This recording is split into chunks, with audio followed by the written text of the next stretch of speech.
we are live again. Today is Friday, the 5th of October, 2018. Hello, chat room. And on the panel so far is our Patricia, Astral Thief, and guest Plain Permaculture. Also, Aaron, Project Lumin Aaron or Earth Aaron is going to join later on in a bit. But hello, everybody. Hello, Karen. Hello. Hello, Plain. Hey.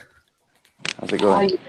Nice that another member of our chat room has come on a hangout. He's got a deep radio voice there, it seems. I don't know about that. We're saying this is like our first hangout then, yeah? Yeah, first ever. Don't worry, we won't eat you, promise. You were just explaining, like, obviously that question, we'll start with that, because what was it that's led you to here then, first of all? Like, you were just explaining it before you came live, and I said, stop, let's do this live. Yeah, well, it's kind of a long story. I mean, it probably starts with, just the type of person I am.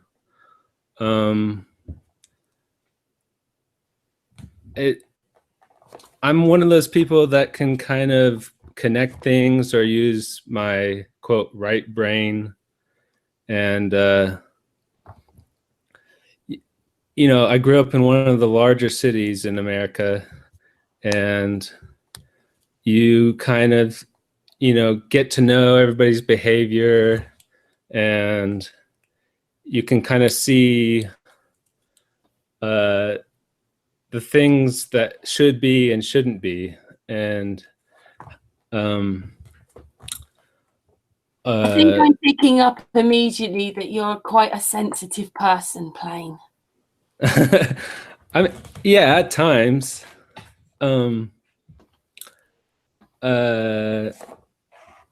It's almost like I don't know where to start. Just go for it. Yeah, so after going through all the indoctrination, let's say like the end of high school, I kind of figured out, I tried the whole college thing, and it was kind of just a version of high school where you had to pay for everything.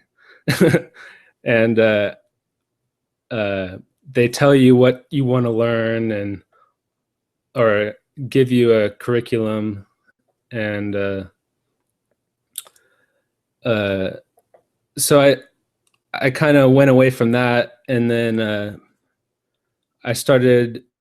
That was about the time when internet became more popular, and people started putting their ideas on the internet, and so there was a lot more information gathering on the internet, and I think I just was drawn to things like permaculture and natural living and natural building and stuff like that.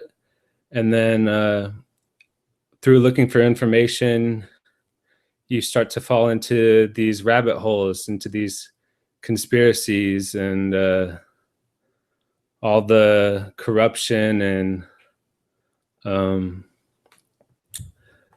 whatchamacallit, organized crime, as they say. And then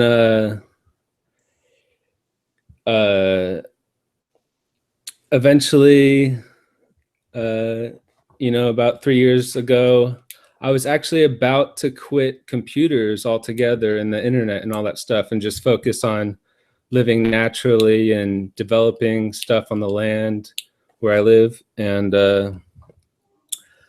I came across a podcast on, I think it's Freeman Fly, or the Freeman Show, or something like that. And it was Rob Skiba talking about flat Earth.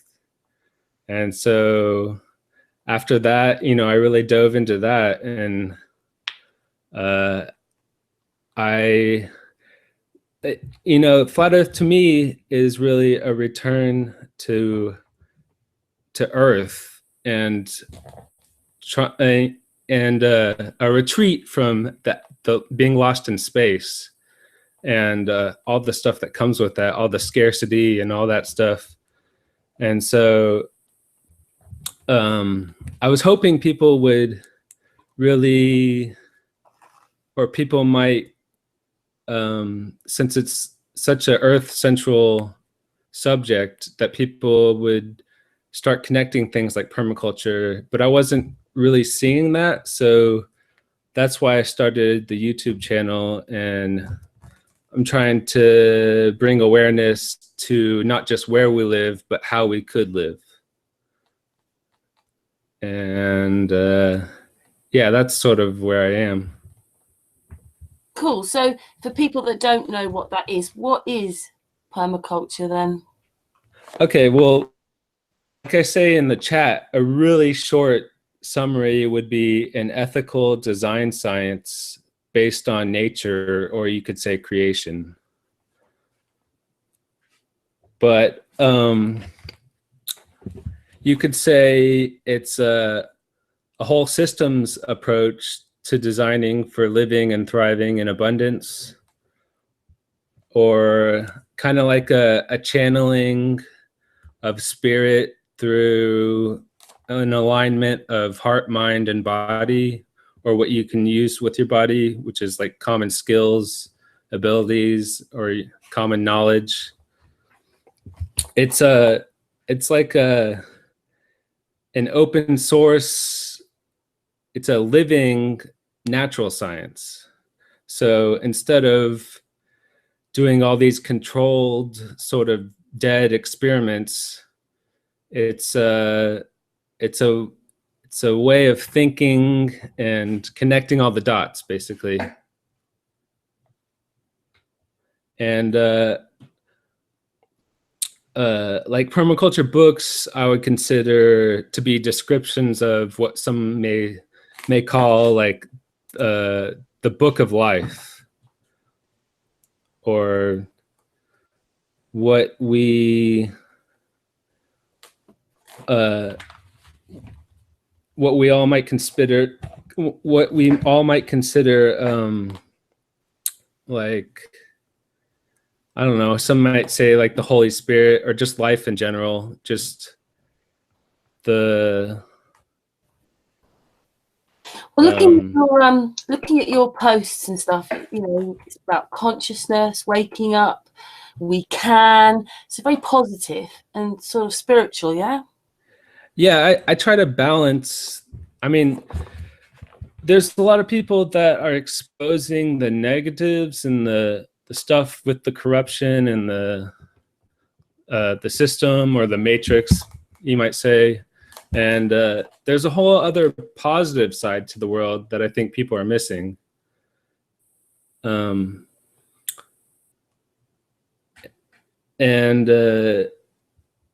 Yeah, so a lot of what I cover is exposing the system, or I call it the unnatural system, just because, for instance, permaculture deals with natural systems and the living world around us, whereas a lot of the unnatural system is like manipulation of our world to a point where things become toxic or detrimental to our health or others around us. So it's kind of like living off the grid, basically, then. Yeah, that's a part of it for sure. So that's why you're not that so interested in computers and telephones, then. Yeah.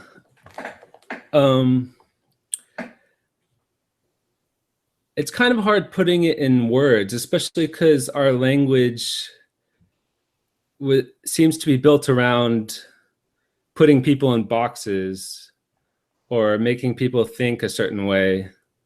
And a lot of how I think is more like pictures or how things connect. Like, for instance, the word permaculture is a coined word, from permanence or permanent and agriculture. That's how it started, and then eventually it just became culture in general. So all of human activities, basically. And what you were already feeling like this anyway? This is the way you were going anyway, and then Flat Earth just helped. Yeah, I was gonna talk about kind of astrology at the beginning, but so What, I think people, hangout? huh? You mean for this hangout or in your life? Yeah. Oh yeah. Because I think people are very unique.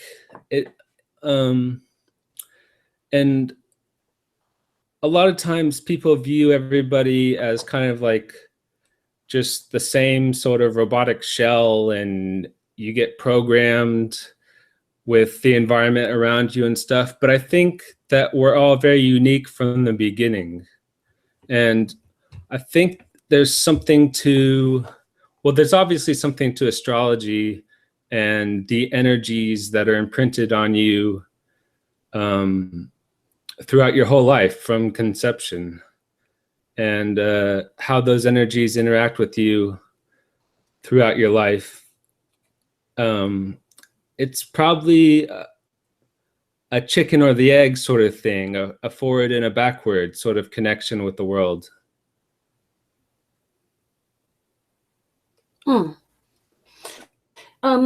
Your friends and family like with you, or are you doing this kind of on your own? Oh, yeah. My family is on various levels of awareness, but they all, since I've been a pretty genuine person throughout my life, they've had to kind of accept me, and therefore they accept what I'm saying, Well, that's good. Because a lot of us are having a problem with that one, being accepted, our families accepting what we're saying. Yeah. I'm just one of those type of people that it's hard for me not to be genuine. That's good to know. Thanks. We're glad about that one. So what, did you want to do a bit about astrology then? Sure. I'm not a quote expert in that field, but have you ever heard of something called human design? As in what? Go on, explain then. It's related to astrology, kind of. It combines astrology, I Ching, what else? Marilyn in the chat room says yes. Is this like delving into astrotheology? Astrotheology. I don't know. What is astrotheology to you? Well, that's more or less the theory of everything. Yeah. It's human design is kind of like a combination astrology energy mapping of yourself. Right. And actually, it combines astrology, I Ching, what else? Chakra systems, auras. It's just, it's a kind of detailed mapping of, your energies and how they interact with each other in the world. It includes some false things, some obviously false things like astronomy, and the founder of it supposedly channeled it from some entity or something. But if you look into it, there's parts of it that really ring true. And so it's obvious to me that there's some sort of energetic imprint on all of us.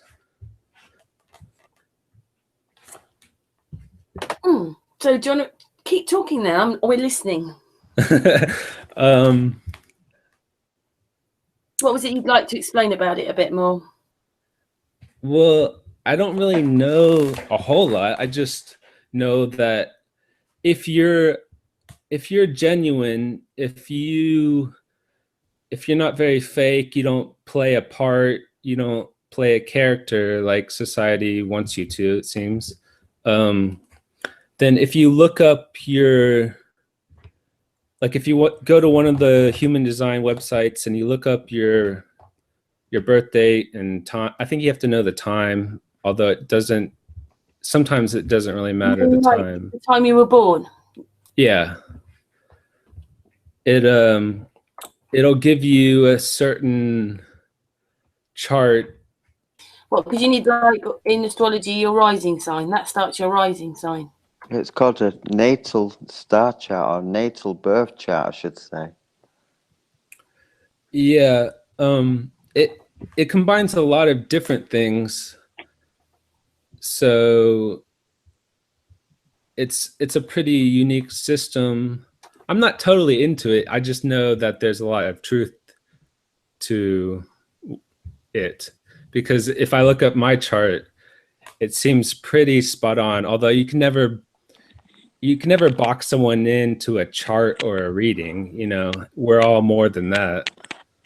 I would say that you actually can, and you should pay attention to your star signs and astrology, because it's very much a part of you.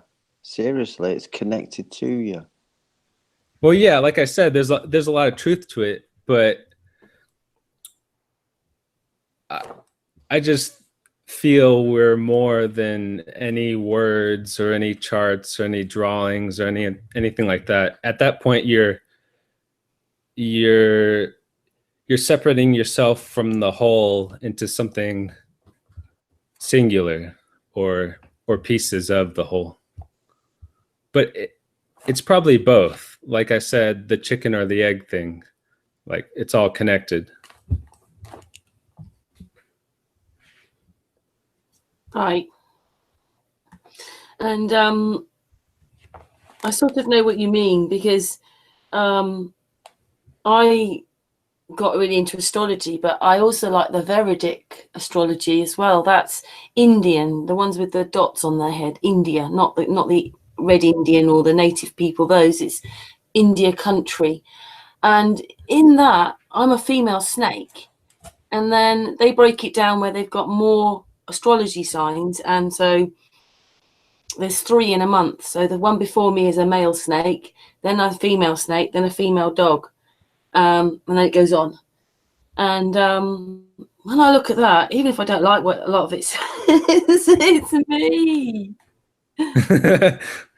As well as what astrology's, there's a rising sign, your moon sign's really important. And I like to look at relationship. Of course, it's all broken down into 12 houses. And, each house means something. So there's like your sex life, your relationship life, your here and nows. There's education, health. It's all different things. And they're in different star signs. So you're not just the star sign you are. You're part of all of the signs in different bits. Yes, a puzzle. It takes years to learn astrology, though. Yeah. At least to get into the details. I know a little bit. I couldn't do what Santos does, the conjuncts and the negatives and the positives. But yeah, when you look at all that, even your rising sign or your moon sign. And then the book I was telling you about, for instance, these animals are female or male. So, for instance, I'm a female snake, and then there's a female dog. So, this right brain thing, that should be that anybody in the female side, mentally, physically, emotionally, will be female, even if they're male, sort of thing. They're more likely to be more female thinking because they're a female dog or whatever they are. Some of them aren't like that, like monkeys. Whoever's a monkey, it's a bit like they're a bit sort of, I don't know, they don't monkey. It's a bit different. But most of the female signs, if you're a female, then that means that the man should be more female. But does anybody take any notice of usually getting to know themselves? Not a lot of people do. Some of us do, but a lot of people don't. Yeah. I mean, even what star sign you're in, it is a different level. Like, it starts off with Aries, and that's the baby, I am. And then it goes on. You know, there's infant, child, adolescent, grown up, and then it carries on. And the last star signs aren't to do with like humans, they're to do with moving on. And of course, when you get to being a Pisces, it's supposed to be that they've lived all the lives and they know everything. But often if you talk to a Pisces and you say something, they'll just go, I know. Because they do know. But again, you know, it's quite complicated. I mean, I can just go somewhere and do someone's birth chart. It's called astro.com. You can freely get birth charts from there, but it'll only give you a quarter of it, because obviously they want you to pay for the rest. So again, you know, there's these 2 astrology books, and yet I'm both of them. I'm the female dog and a Gemini with what is it? I've got Libra rising, Moon in Pisces. I'm all these things. It's quite crazy, really. Yeah, in human design, there's a lot of the quote profiles. That's what they call each design for each person. A lot of the profiles are personal, so those people are on a personal path. So they're here to learn things and have a personal journey. And then some people are here for interpersonal reasons, and they're able to learn from the collective experience and knowledge. And that, like, for instance, that would be my chart, or my profile is an interpersonal profile. And one thing I wonder is if some of us have lived multiple lives or been here before, or if we're just able to tap into the collective sort of knowledge or knowing. Are you this bit where you feel like you're an antenna, and this consciousness thing is like, it's not a burden exactly, but it's on your shoulders? For instance, I'm a 6/2 in those profiles. There's different numbers up to 6, and the 6 is a role model, and there's a lot more detail about it, but basically the beginning 30 years, or about 30 years of your life, you're going through a sort of like, for me, I view it as a refresher course on life. And then the next 30 years, you kind of retreat from the public, and then the last 30 years, or however it turns out, like, it doesn't have to be 30 years, but the last bit of your life, you're sort of a teacher. And it's so strange that you say that, Plain, because I thought exactly something very similar, only like the same hour. Almost like your life, if you imagine you've got 90 years, the first 30, it's like you're learning. The second 30, you're, you know, pondering over it and going through things and learning, making mistakes and everything. The last 30, it's like you're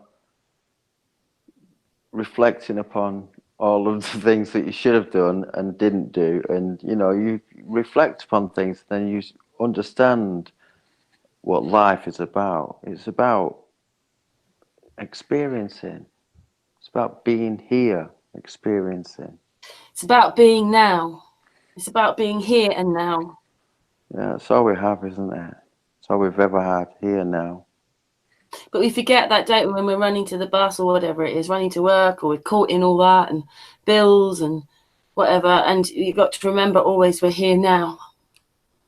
That's what we've got, and that's the consciousness bit, because we're conscious, but we probably don't feel like it most of the time. We're like robots.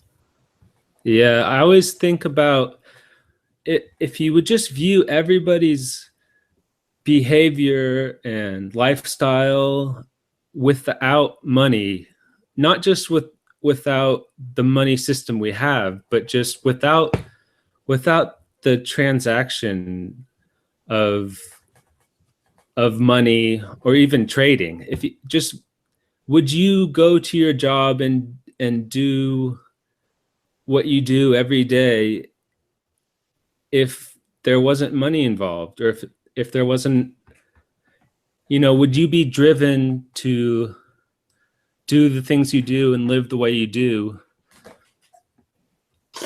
Plain, 1 second. But Astral, what did you call us the other day about all this? What were we? It wasn't a very nice word. Prostitutes. Yeah. We're prostitutes, and we go to work in the highest paying brothels.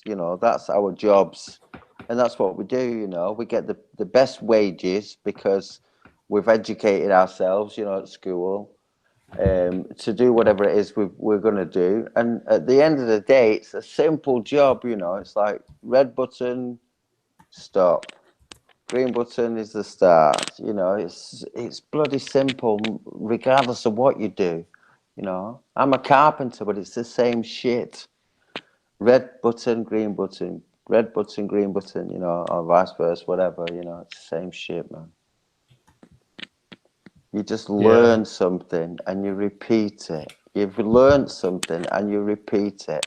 And all we've done is sell ourselves to the highest bidder.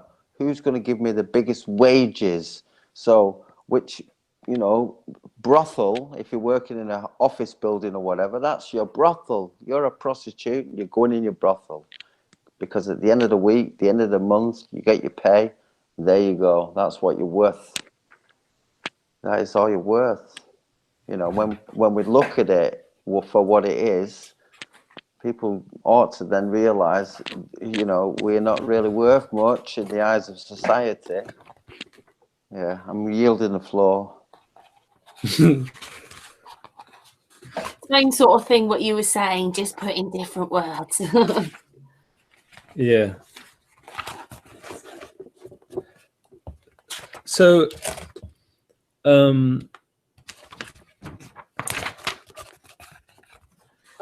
I'd like to talk a little bit more about permaculture. Please, yeah, go.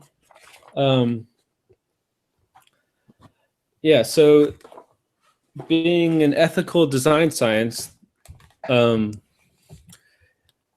let me just start with the history. It was created by two guys. One, Bill Mollison, a professor, I think in Australia, if not Tasmania, and his graduate student named David Holmgren, and it started as a sort of collaborative thesis between David Holmgren and Bill Mollison, and they developed the ideas or the system into a book called Permaculture 1 that came out, I think, 1978. And it first, like I said, it first started as an approach to permanent agriculture, and then developed into all of human culture. And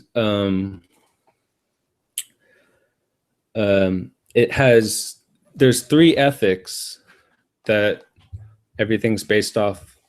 Basically, it all boils down to earth care, but the first one's earth care, the second one is care of people, and then the third one is basically return of surplus to the first two, or you could say care of future. And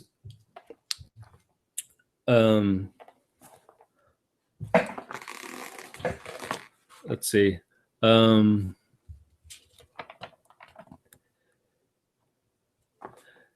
it's so what you would first do, say you're approaching, or you're trying to develop, and by the way, this can be used for any size property or system. It could be used for a whole city. It could be used for just your backyard. But you basically go, or you can you design for an area by observing first, and then after you figure out all the elements and how they move through the system, like the sun angles, how it floods, maybe where water comes through, all the winds, all the aspects of that particular piece of property. You then typically draw a few designs or design charts. Like you draw a sector map, which is what I just said, all the elements, how they move through the system. And then you figure out what's called zones. And there's typically 5 zones. So zone 0 would be the house or the living structure or shelter. And then zone 1 is the immediate area around. And as you get out further and further, it's you design for from the most intensive use or the most energy requiring use in the system. So, for example, around your house, you would put all the culinary gardens and where you would go to very often. And then going out further, it would be typically zone 5 is natural wilderness and wildlife and all that stuff. And zone 4 maybe is a little bit of manipulation by you, but pretty much wild. Zone 3 might be major crops or things that you don't have to harvest very often, like orchards or food forest or larger food forest. Probably food forest would go in number 2 also, but this is all really dependent on preference and how, like I said, how the elements move through the system. And a lot of it is based off of the best examples of nature or examples of abundance in nature. And it's thought of as a sustainable system, but really sustainable is just getting by. Like if you think of sustainable in terms like that as an energy audit, sustainable is basically energy of a system replacing itself over the life of the system. But what you want to aim for is abundance. And so with abundance, you can harvest things out of the system, for example, food, and you can get to a point where you're even providing food for others, and the system still has plenty of energy to give back, or for you to give back to the system. Let's see. Food forests is a big is a popular term in permaculture, and it basically is just designing a permanent garden or forest with edibles and things you can use. Let's see, like like timber or things you can use to make furniture or houses. And it's based off of like for example, the in nature, a really productive food forest would be like a rainforest. So, and actually an interesting thing I've read about is that when people first got to North America or America, they found all these essentially giant food forests all around. And it seems like one of the ways to disconnect us and separate us from nature was this introduction of scarcity or cutting down all these forests and food sources. Let's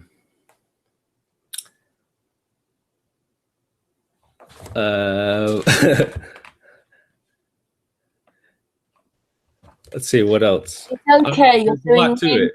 You're doing really well, because like you said, it's one thing sitting in the chat room chatting. It's another thing being on a hangout, isn't it? So you're doing really well. Yeah, it's kind of like talking to myself or talking to a wall, but no, we're here. We are here. They are Silly, there. I'm not interrupting that, so, but yeah, you're good. Keep going on, man. It's very interesting. Very interesting.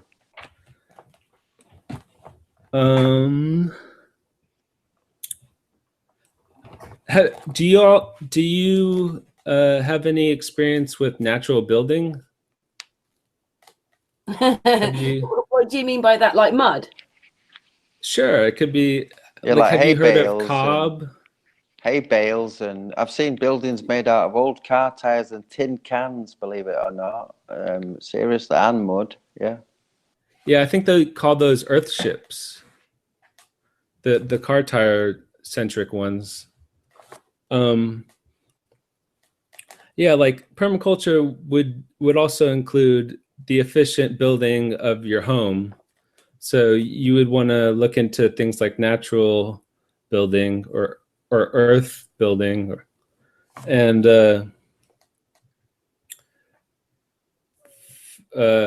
for instance, when we built our home, we included concepts like passive solar, passive cooling, and obviously we're off grid and stuff like that. But yeah, I was into passive houses. I still am, actually. I've got big files of information on passive houses because, well, it's the way forward in a sense, you know. It's just not done enough. yeah, I mean, these are homes that will last hundreds, if not thousands of years, especially in a dry environment. You can see examples of that. I think in Yemen, there's really old examples of cob. There's and I think there are multiple story homes too, or buildings.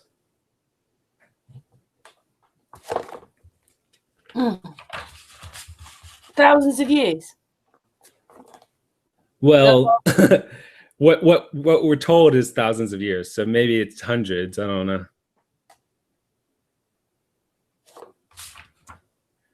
know. There's really old examples of also food forests in the desert. I had a video called Permaculture Food Forests, but some guy thought it was too much of his video, so he put a copyright strike on it. But there was an example of essentially an oasis in the desert where people had been harvesting and using it for 2,000 years, they said. So these are... Yeah, we can't say what time is anymore and what it really is. They've lied so much about all of it. Yeah. Also, I'd like to talk about the potential of what we could do with things like permaculture. Like my very first video really has to do with regreening or greening deserts. And there's lots of examples all around the world, even if they didn't call it permaculture, of people essentially just getting whatever they could to grow and starting forests in the worst conditions. There's one guy they call, I think it's Forest Man of India or something like that. I think you can find it that way. And he essentially took a barren wasteland that was heavily eroded by this giant river. I forgot what it's called in India. And he one day as a kid, he saw all these snakes wash up and then not be able to survive after the waters receded. And he went to the elders and they just told him to plant bamboos. And so he started with bamboos and then started planting and planting. And then eventually to this day, he has a forest larger than, they say larger than Central Park. So just a giant forest somewhere. And eventually elephants came in, tigers, all sorts of animals. And at some point you don't, the system will expand itself and you don't have to plan as much. Like obviously things will seed itself, the trees will produce seeds. But he said he has done a lot of the planting. And there's other people in China, in those deserts, and there's people in Africa that are doing the same thing. A lot of them come up with their own techniques, but essentially they have very similar motivations, ideas, and outcomes. Plain, I've seen it myself. I lived in Israel in the Negev desert, and it's just desert, brown sand, hard rock desert, you know. And then we went over the road on a tractor, over, you know, a bit of desert to dry area, and then over, it's like the River Jordan, dried up though, into more or less Jordan. And there was like fields and fields and fields of greenery. And it was in desert. The only reason why it grew was because of the water and the chemicals that they were using to grow, you know. But it was like, when I first saw it, it was like, wow, this is amazing. It's when you see an oasis in the middle of a desert as well. Been going for, you know, hours and hours and hours, sand and desert and nothing. And suddenly you see like just miles and miles of, you know, palm trees and greenery. It's like, what? How did this happen? You know? Yeah, it's just brilliant. I love seeing that. Yeah, there's a really popular guy who was taught by Bill Mollison. His name is Jeff Lawton, and he, I think through his wife, who has family in what's it called, Jordan, in Jordan by the Dead Sea. He has he's had 2 projects there. I think he calls it regreening the desert projects, and he essentially has created a food forest from maybe the worst conditions in the world. So the lowest spot in the world, the driest, the hottest, or some of the hottest. I don't know if it's technically the hottest, but the underground water is salty, just rock and sand, just the worst, probably the worst conditions you can think of. And he's created a food forest from that. So if he can do that, or if they can do that, then basically we could we could regreen most deserts. We could regreen the Sahara if we wanted to. So the potential is endless. Yeah, well, someone also put in the chat the other day, Gaddafi actually made a river in the desert. He made a river, underground river from the desert. He knew what needed to be done, but obviously it's no longer there, or it's been destroyed. We know people that have too much influence, power. Yeah, so the reason why I created a YouTube channel is to try to get everybody aware, connected with all the people that really know how to live. So permaculture has been going along since, at least since the 80s is probably when it really got popular. And if we could combine our awareness with our ability to live, I think we would be pretty unstoppable.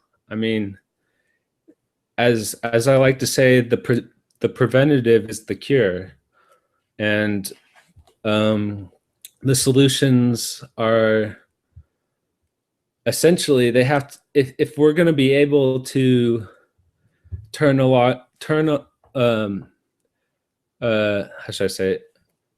Rebalance the world, bring back a lot of the positive, then we're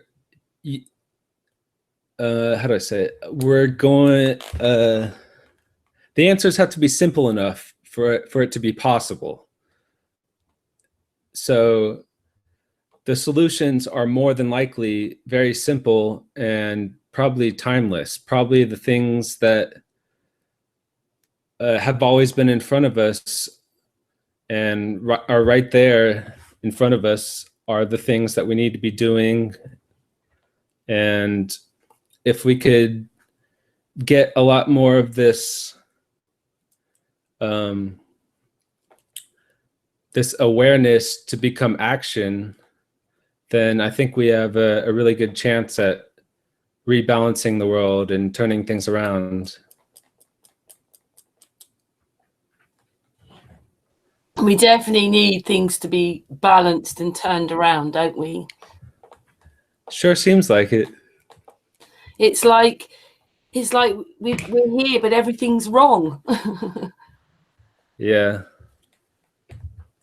You know, I don't mean it. I sometimes feel very negative because, in a sense, we do live in the most amazing, beautiful place. Even when you just think about the trees and all these things, but around us, there's just so much ugliness. People are so ugly. Well, inside, I think a lot of not ugly faces, just ugly inside. Yeah, I think a lot of that is that we're so concentrated in places like cities, and so you really not only lose your sense of connection, but you get obsessed with what left of the world is living, which is just the people. So you're just kind of looking at other people, and it's kind of a rat race sort of thing. And I mean, I was looking at a lot of John Smith Globalize videos recently, and he and all those people with him are doing amazing things. But you look at the cities and it's completely paved, and if there's even a tree, it's just coming out of nothing. It's just there's nothing joining the tree. There's no family of plants around the tree. It's just the tree just coming out of a hole in the pavement, and there's no other greenery or anything like that. And like in permaculture, what we call permaculture guilds, which is like if you were to plant a tree, you really think of planting a mini ecosystem. So, or, a popular term in gardening would be companion planting. And plants really, they don't compete as much as they cooperate. And a lot of times people think, oh, well, you got to have a plant singular so it gets all of the nutrients and gets all of the water or whatever, but they really cooperate more than they compete. And most of their growing comes from the air and the sun, and it's not actually from the soil. And what they get from the soil really is a cooperation between the life in the soil and where it's connected, the roots and all that stuff, the soil life. So yeah, it just struck me as these cities are, they really remove any sort of connection to Earth, with as an obvious attempt to completely disconnect you and program you and get you into that sort of rat race mentality, that sort of mob mentality.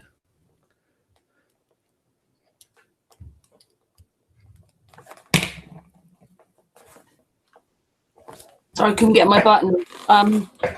Do you think that a lot of people need to know who they are, first of all? Because without that, you can never get on any of these journeys, can you? So the first thing is you need to know who you are as a person. Yeah, that's one thing I wanted to bring up, is that some of us are just designed to always be unsure. Some of us will never really connect with ourselves, and it's just the way they are. Like, some of us are made to be followers. Some of us are, just like some of us are made to lead or teach, or so it's not really a one size fits all answer. But yeah, I do agree for the most part. We should all really do a lot of self-reflection, stop, think, or meditate, like they say.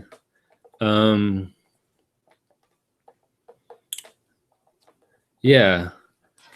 We've talked about it quite often that as you get older, you just don't have this time and space, or you've got to actually have it, but we don't realise that a lot of people are running around. They just don't realise they haven't got. They don't think. That's why we're where we are, is because there's not enough time to think. Because if they started to think, then they would see things differently. Yeah, exactly. It's become so obvious these days. You really wonder why some people can't see it. Another thing is like in nature loves to balance itself out. Like, you see weeds, or what they call weeds, which is just pioneering plants, kind of. They come in and they'll take over desolate areas, and start repairing the damage done, whether it's by man or not. And you kind of see the same thing happening with people. So seems to me the worse things get, the more out of balance it gets, the more each generation starts to produce the people that are really drawn to ideas or ways of fixing things. So that might, and the way that plays out is multiple angles. For instance, if you were a really programmed or indoctrinated person and you're into what people might say the normal life, which is go to job,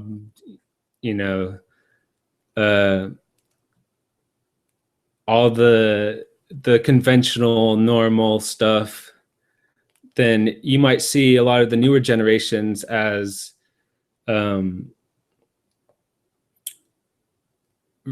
not doing what they need to, or misbehaving or whatever, and that might just be an expression of those generations really having the drive to do something different, to fix some of these problems. So yeah, and obviously we're waiting for Aaron to come on. He said he'll be on in a minute, and he's someone maybe with some more ideas that you'd like to hear in a minute when he comes on. And yeah, he said 5 minutes. So again, he's got solutions. Can I say something? No, go Aspel. I think as I've grown older, I've come to the conclusion that this life, it is about, you know, just learning, about being here, understanding, and, you know, we're going to have good times, we're going to have bad times for sure. And some of us will have children, some of us won't. You know, we're going to experience all these different aspects of life. And that is part of this life. That's why we're now mortal, you know. We're going to die one day. Let's all face it. That's inevitable. And I've come to the realization that whilst we're here just to learn. We're here just to learn as much as we can, because when this realm, this existence is over, and when I mean over, finished, we're not going to come back. Some might not be finished with it, and, you know, they may come back. Those that can understand what I'm saying.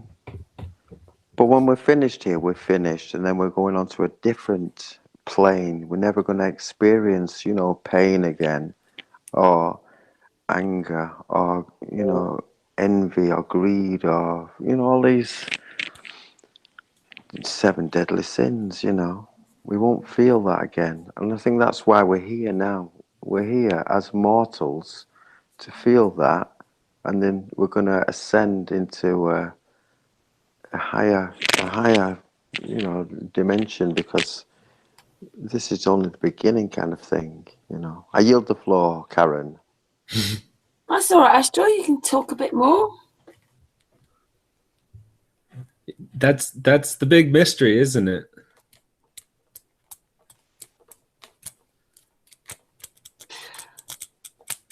Yeah. Are you doing this with other people, or are you just doing this by yourself, really? You know, it's your realization.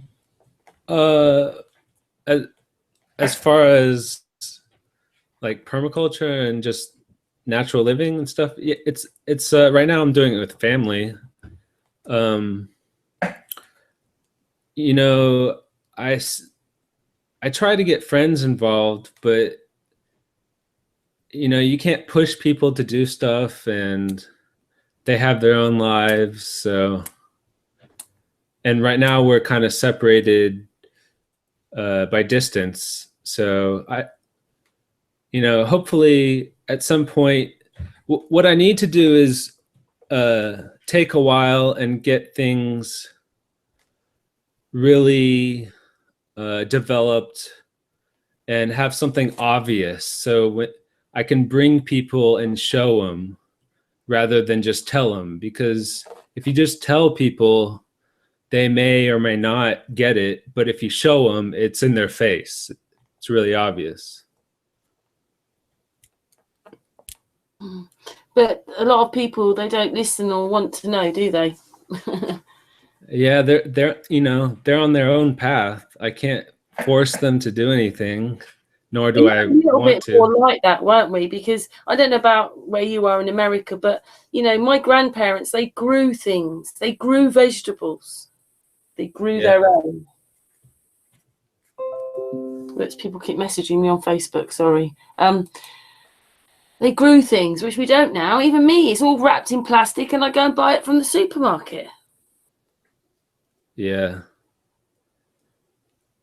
So, you know, we had Jimmy, his name is, and he does microgreens and he sells them to restaurants. He's got some land which he does it on, but he made a little video for me to show that you can grow your own. You just need a windowsill. Do it with microgreens. Just start growing bits of your own.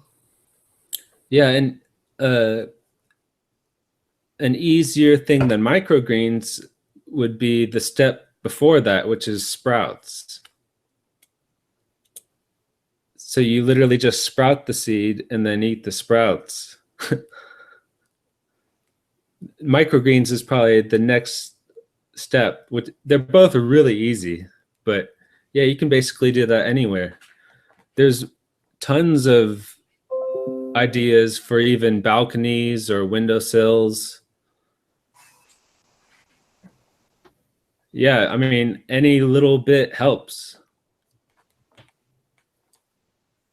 Yeah, because obviously we, you know, we've got, even me, you know, I'm lazy as well. I go to the supermarket. I'm just saying it's the mindset they've got us in, and they don't, you know, don't really seem to want us helping ourselves, do they? My son was growing some tomatoes. He's well happy with himself because he's actually growing some tomatoes. What I mean is that's great. He's growing some tomatoes, but he's well over the moon. He's growing just tomatoes. But, you know, we should be growing more. Yeah, as they say, food is medicine. And if you're growing your own medicine, the medicine really works the best if you have a relationship with it. So if you put energy into it, or I should say, what energy you put into it, you'll receive back.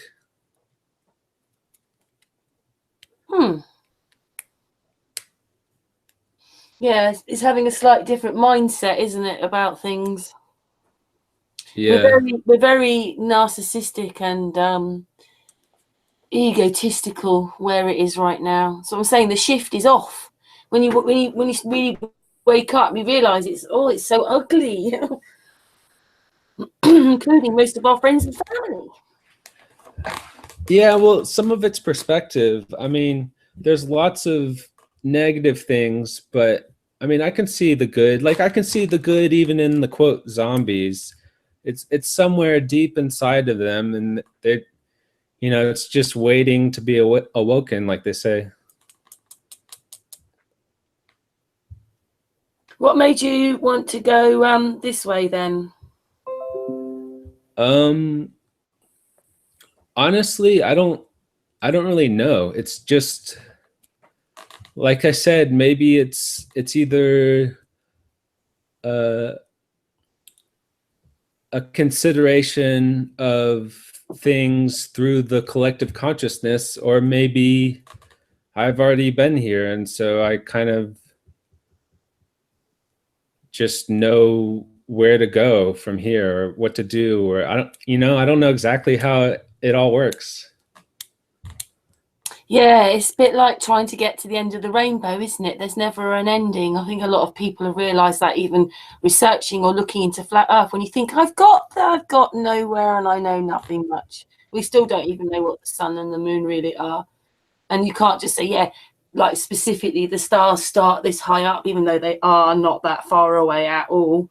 But, you know, we'd like to maybe know where the edge is or all these things. We don't know any of these things. We don't even know if our history is correct. Like once you get into Martin Leakey with the fact that he's seeing all these drawings which are hundreds of years old, and they're able to map out and do like a CT scan in drawing. Wow. They've got the whole, in 1712, they'd mapped out the whole nervous system of the human body. So it doesn't quite put them in the place where they said that we were some sort of, I don't know.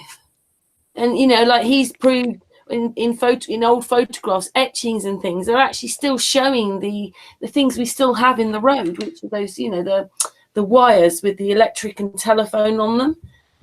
Those are still there in these pictures then. So what's happened? We probably haven't moved along as fast as we think we should. I'll tell you what I think. You've got from when you're born till the day you die to figure out you. And look who's joined us. Earth Aaron. Hello, hello. Hello, Aaron. You guys hear me? Actually, no. Can you Yeah, hear me? okay, yeah. All right. So, you know, Patricia and Astral, playing permaculture has joined us. And actually, he's looking alternatively at things. So he's very interested in hearing a bit actually about your project because he thinks his stuff overlaps with yours. Yeah, permaculture. Hello. Really Hey. permaculture. Yeah. So nice to meet you. Yeah, nice to meet you too. Well, whatever this is, it's not personal meeting, but Yeah, well, hanging out. We're hanging out, man. We're still coming together from across the water. I said, we're still coming together from across the water. Yeah, that's right. All across the plane. Different I'm gonna time mess with my zones, all sound. together, here and now. Hopefully I don't mess things up. Let me know if I mess things up. Aaron, you've got a beard. A what? A beard. I've always had a beard. When have I not had a beard? Yeah, but it's a longer beard. It looks Well, long. yeah. I guess that happens. Time, beard growth. Only takes a couple of days. Bloody hell. Yeah. So it goes back. Permaculture. Do you talk to Aaron at all? By the way, just asking, or is this like the first sort of real bit you've had with? Because maybe you could just before Aaron start his little bit to explain, because he likes obviously talking about Project Lumen, is that you explain a bit about your permaculture because he might be very interested in it anyway. Yeah. Well, I mean, this is the first hangout period, so I haven't talked to anybody. Yeah. Right. Well, I meant you might be talking to him on Facebook or no, YouTube and. No, not really. I'm not on Facebook at all, but it sounds like you might be familiar with permaculture. Yeah, I'm definitely familiar. Mm-hmm. Okay. I'm really yeah. So, you probably have a good idea of what permaculture is. So I don't know if I have to. I mean, I was kind of listening already, so I kind of got your rundown.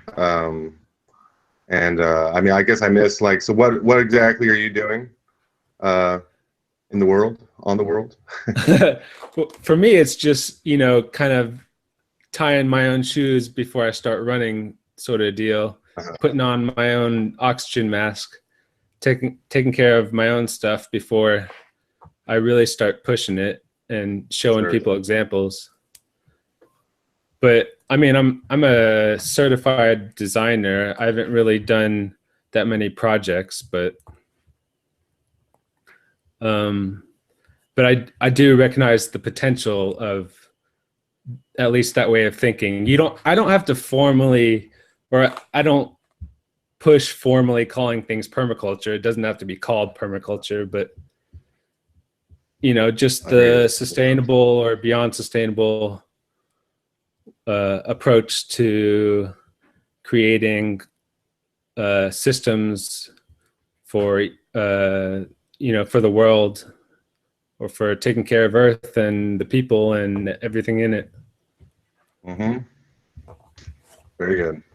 Yeah, I mean I pretty much do the same thing. That's really where I started, was looking into permaculture and working with Earth very directly. I've had years where I was living on the Earth and kind of just foraging and living off the Earth in that way. And so I'm very into natural living. And then I've seen, I've gotten really immersed in technology, and I've been seeing the relationship of the two, or the potential relationship of the two, where we can make our modern society based on permaculture principles, where we're really living sustainably, we're living in harmony with the Earth, where we are living in peace and harmony with each other. And I see that all as kind of branches of permaculture, making a culture that is permanent, really, instead of the one that we have now, which is really just by all measures. You know, it's like, how could we possibly sustain this society the way it's been going? You know, it's just gonna run into the ground. And what are we gonna do then? Well, let's do permaculture. Yeah. Yeah, well, I definitely agree. So as far as the technology, how are you integrating that? Originally, I was really into sustainable energy technologies, using various things that we already have, like wind power, solar power, tidal power, and then various kinds of growing technologies, like using like silo grow systems or vertical gardens, or just various concepts of growing more efficiently and sustainably, so that we are able to provide for ourselves, and as a beginning at least, be able to provide for ourselves, and then we can expand out and to be able to kind of make sure that everyone's got what they need as far as food and clean water, and also with water, like pulling water from the atmosphere, or atmosphere, I guess I should say, and be able to purify it, use water as energy source, which is a lesser known energy source, but it's very viable. But then I've been getting a lot into software, and how by building certain things like web applications that can help facilitate the world to live in a more sustainable fashion, whether it's self-governance or monetarily, like all these currencies are pretty not sustainable. I think we're seeing that with the fiat systems and the central banks, and that's just all pretty much a giant scheme to impoverish the great majority of the world. And that's ridiculous, because the earth is abundant naturally, so why would we think that we're impoverished? Or I was born into a family that had no money, so I somehow deserve to be poor. No, I don't think so. Or even the college system, you go to college and you think that you're going to get this good job, and you pay all this money to go to school, and then you can't get a job, or the job you get is flipping burgers. And it's just like, that's not sustainable, it's not abundant, and it's not natural. It's the society is in a very unnatural state. And so, I see that we can use technology to pull out of that, to create alternatives that essentially, they give us what we need. They give us the ability to kind of stand up for ourselves, because what's really happened here is you have this few specific powers from even hundreds or thousands of years ago that started implementing their power, and they started taking the power perceptibly from the masses through things like royalty or class hierarchy and various political structures that lock us into like this class system. And that basically just breeds greed and usury, and all these various systemic problems that don't need to be. They really don't. Like, it's amazing how easy it would be for us to just switch from these old, outdated systems. But I think the masses are very indoctrinated and mind controlled, and so this is definitely what I'm running up against, and you are probably too. I mean, I know we all are.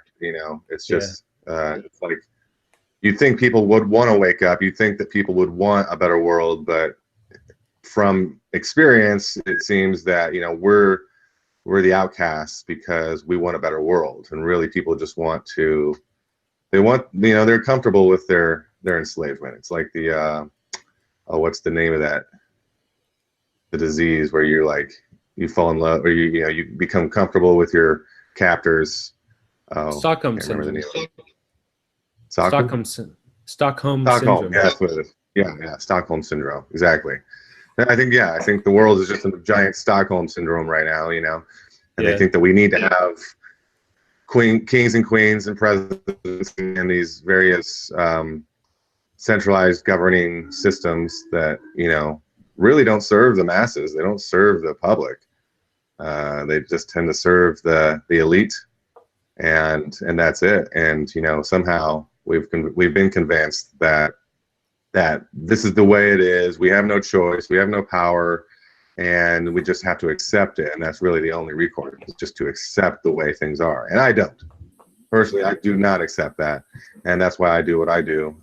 You know, I'm building these various projects like Project Lumen and Iron Coin and a whole lot of others that are all geared towards giving us alternative infrastructure and solutions. And I absolutely want to be creating not just one, but multiple communities that are living intentionally with the earth, in harmony with the earth, that have the basic modern conveniences, you know, warm showers and fresh food and all that, but still are,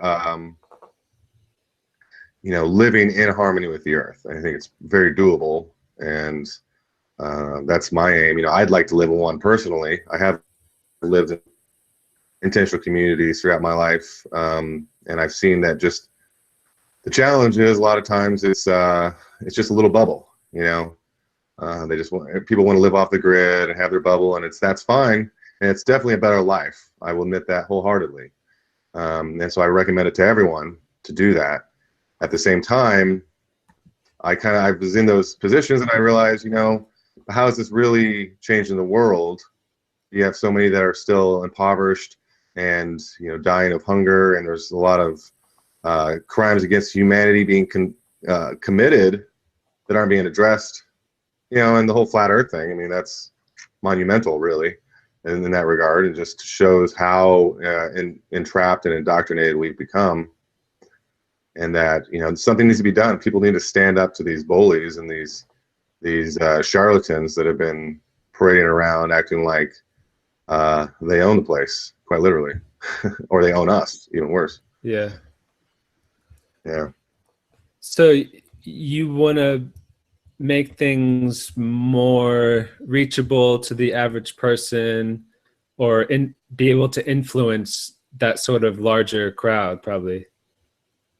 Yeah, absolutely. That's why I put together cryptocurrency, and, you know, I'm trying to kind of get it out there to, I don't know, for lack of a better word, the normies, people who wouldn't really consider a lot of the other things we're talking about, but might, you know, be interested in a good investment or a technology that will, you know, like social network, like, you know, provide a new Facebook or a new social platform that people, you know, people are into that, right? You don't have to be a flat earther or any specific walk of life to want to use a platform that's going to be enable one to connect to their friends and family, enable people to share themselves without worry of censorship, which we're experiencing massive problems with censorship right now with Facebook and Twitter and all these other platforms. You know, it's getting worse and worse. And then money, you know, it's just it's a massive problem really in society, that money is just there's such a wealth gap. And that's extremely unnatural. You know, if you look at nature, like, when in nature do you see a squirrel just hoarding all of the nuts? So there's this one squirrel that eats all the nuts, and then these other squirrels don't get any nuts because the one squirrel has all of them. It just doesn't happen. You know, you don't have that imbalance in nature. And so the fact that we do in society is a major red flag. It should be. You know, it might not be, but it should be. Yeah, that's sounds like some great stuff going on. Some good ideas. Thanks. Yeah, I mean, I've been working on this stuff most of my life, even most of my lives, but you know, and I'm up, you know, we're all up against a great challenge in this life, because we're sort of forerunners. We're on the crest of an awakening. We're definitely challenging the status quo, and so therefore, you know, I would have thought, and I did think years ago, that people would be really into this stuff, and yeah, me too. It's been amazing. Yeah, it's amazing the resistance we receive. Like, it's amazing, not only resistance, but outright like sabotage. You know, people actually they don't want us to succeed with these things because they are so comfortable and with their Stockholm syndrome, you know. It's Yeah. amazing. It really is. But you know, go ahead. Oh, I was gonna say, I definitely think since a lot of people tend to be followers and stuff, it seems like we need to start setting examples for them to follow. Exactly. Very, very true. Yeah. I've been talking with some people that are really into, you know, living that example, being that example, and more. I think we're moving towards creating some groups, some organizations that will, for example, create a film studio that produces films that are based on truth and based on the divine aspects of masculine, feminine, and, you know, to basically be able to give people good role models. I think that's one of the most lacking things in this world is good role models. You know, we see all these people on the big screen, and then we even hear about their lives behind the scenes, and it's not something to look up to. It's not something to aspire to, and even some of them, it's just disgusting. You know. Yeah. And so that's big lacking. You know, Hollywood is extremely corrupt, and so I've been working with some people and am working on these projects to basically be able to revolutionize the film and music industries, where we can get really quality things out there to the people, and even it gets funding. You know, funding to be able to put into it, because that's one of the main challenges that we face is that, you know, we haven't been hoarding gold for hundreds of years. Yeah. So we don't should have that resource behind us, you know. We should also be able to influence, you know, education, have some sort of like a school, university with truth. None of this absolutely pseudoscience, and well, science is just shit, isn't it? It's most of it. to have. Yeah, I mean, you know, the natural sciences, that's where it all stemmed from originally. And that's where it should go back to. That's where we should bring it back to. You know, it's through observation of nature and reasoning and logic that's science. That's the real science. You know, what they call science nowadays is just complete. It's just, oh, let's make a few assumptions, let's put them in textbooks, and voila, we have scientific paradigm. No. Yeah. I kind of lean towards the idea that we don't really need school at all. I mean, once you get things like permaculture out there as common knowledge, a lot of it is just living your life and learning from experience, learning from your parents. And I mean, I think there will be a transition period, and you can go into fields like apprentice for something like engineering or whatever is needed, but I don't really see a formal need for schooling as it is now. I tend to agree with you. You know, if you look at the origins of our modern academic system, it really stems from the church, and really all that stems from just a desire to indoctrinate the masses into these various systems, these various constructs.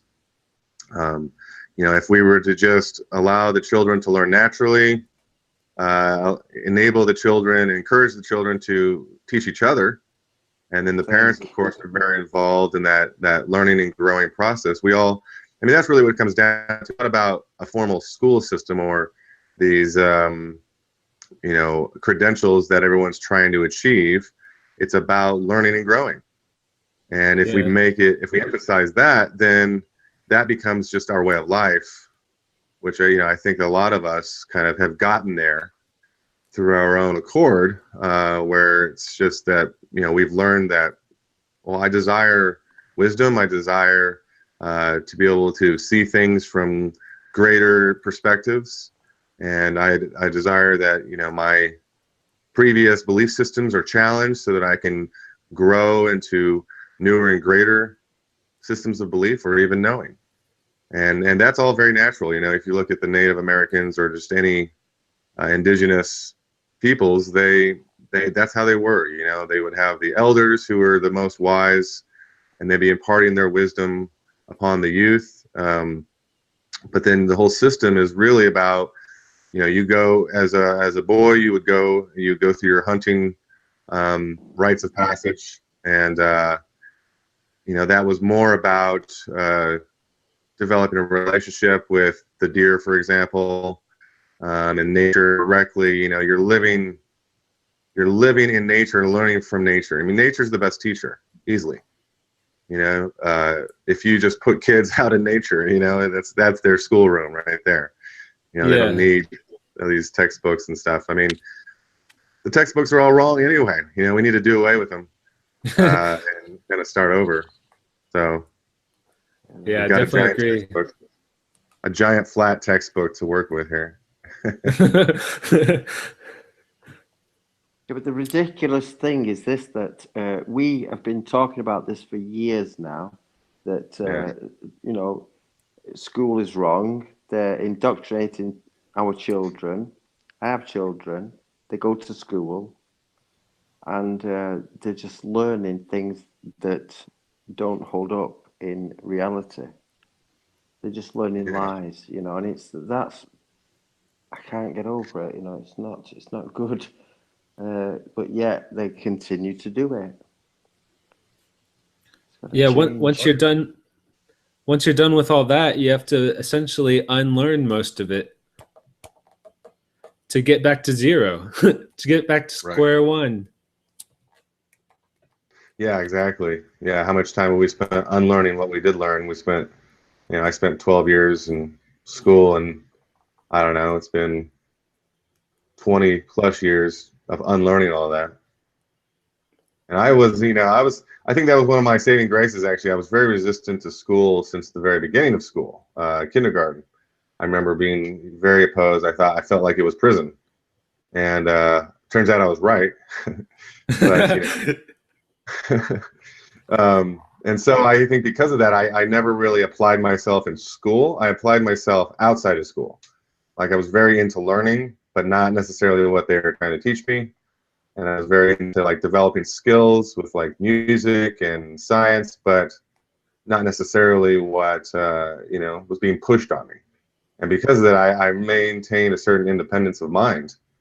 And so I think once because I tried to go to college a few times, you know, I went for a few years, and I really just came to see the mass indoctrination from within it. You know, I saw that going on at intense degrees, and then I guess degrees, pun unintended, but you know, and then you graduate, or I didn't graduate, but I dropped out, and I saw even more as I kind of distanced myself from that, how bad that situation is.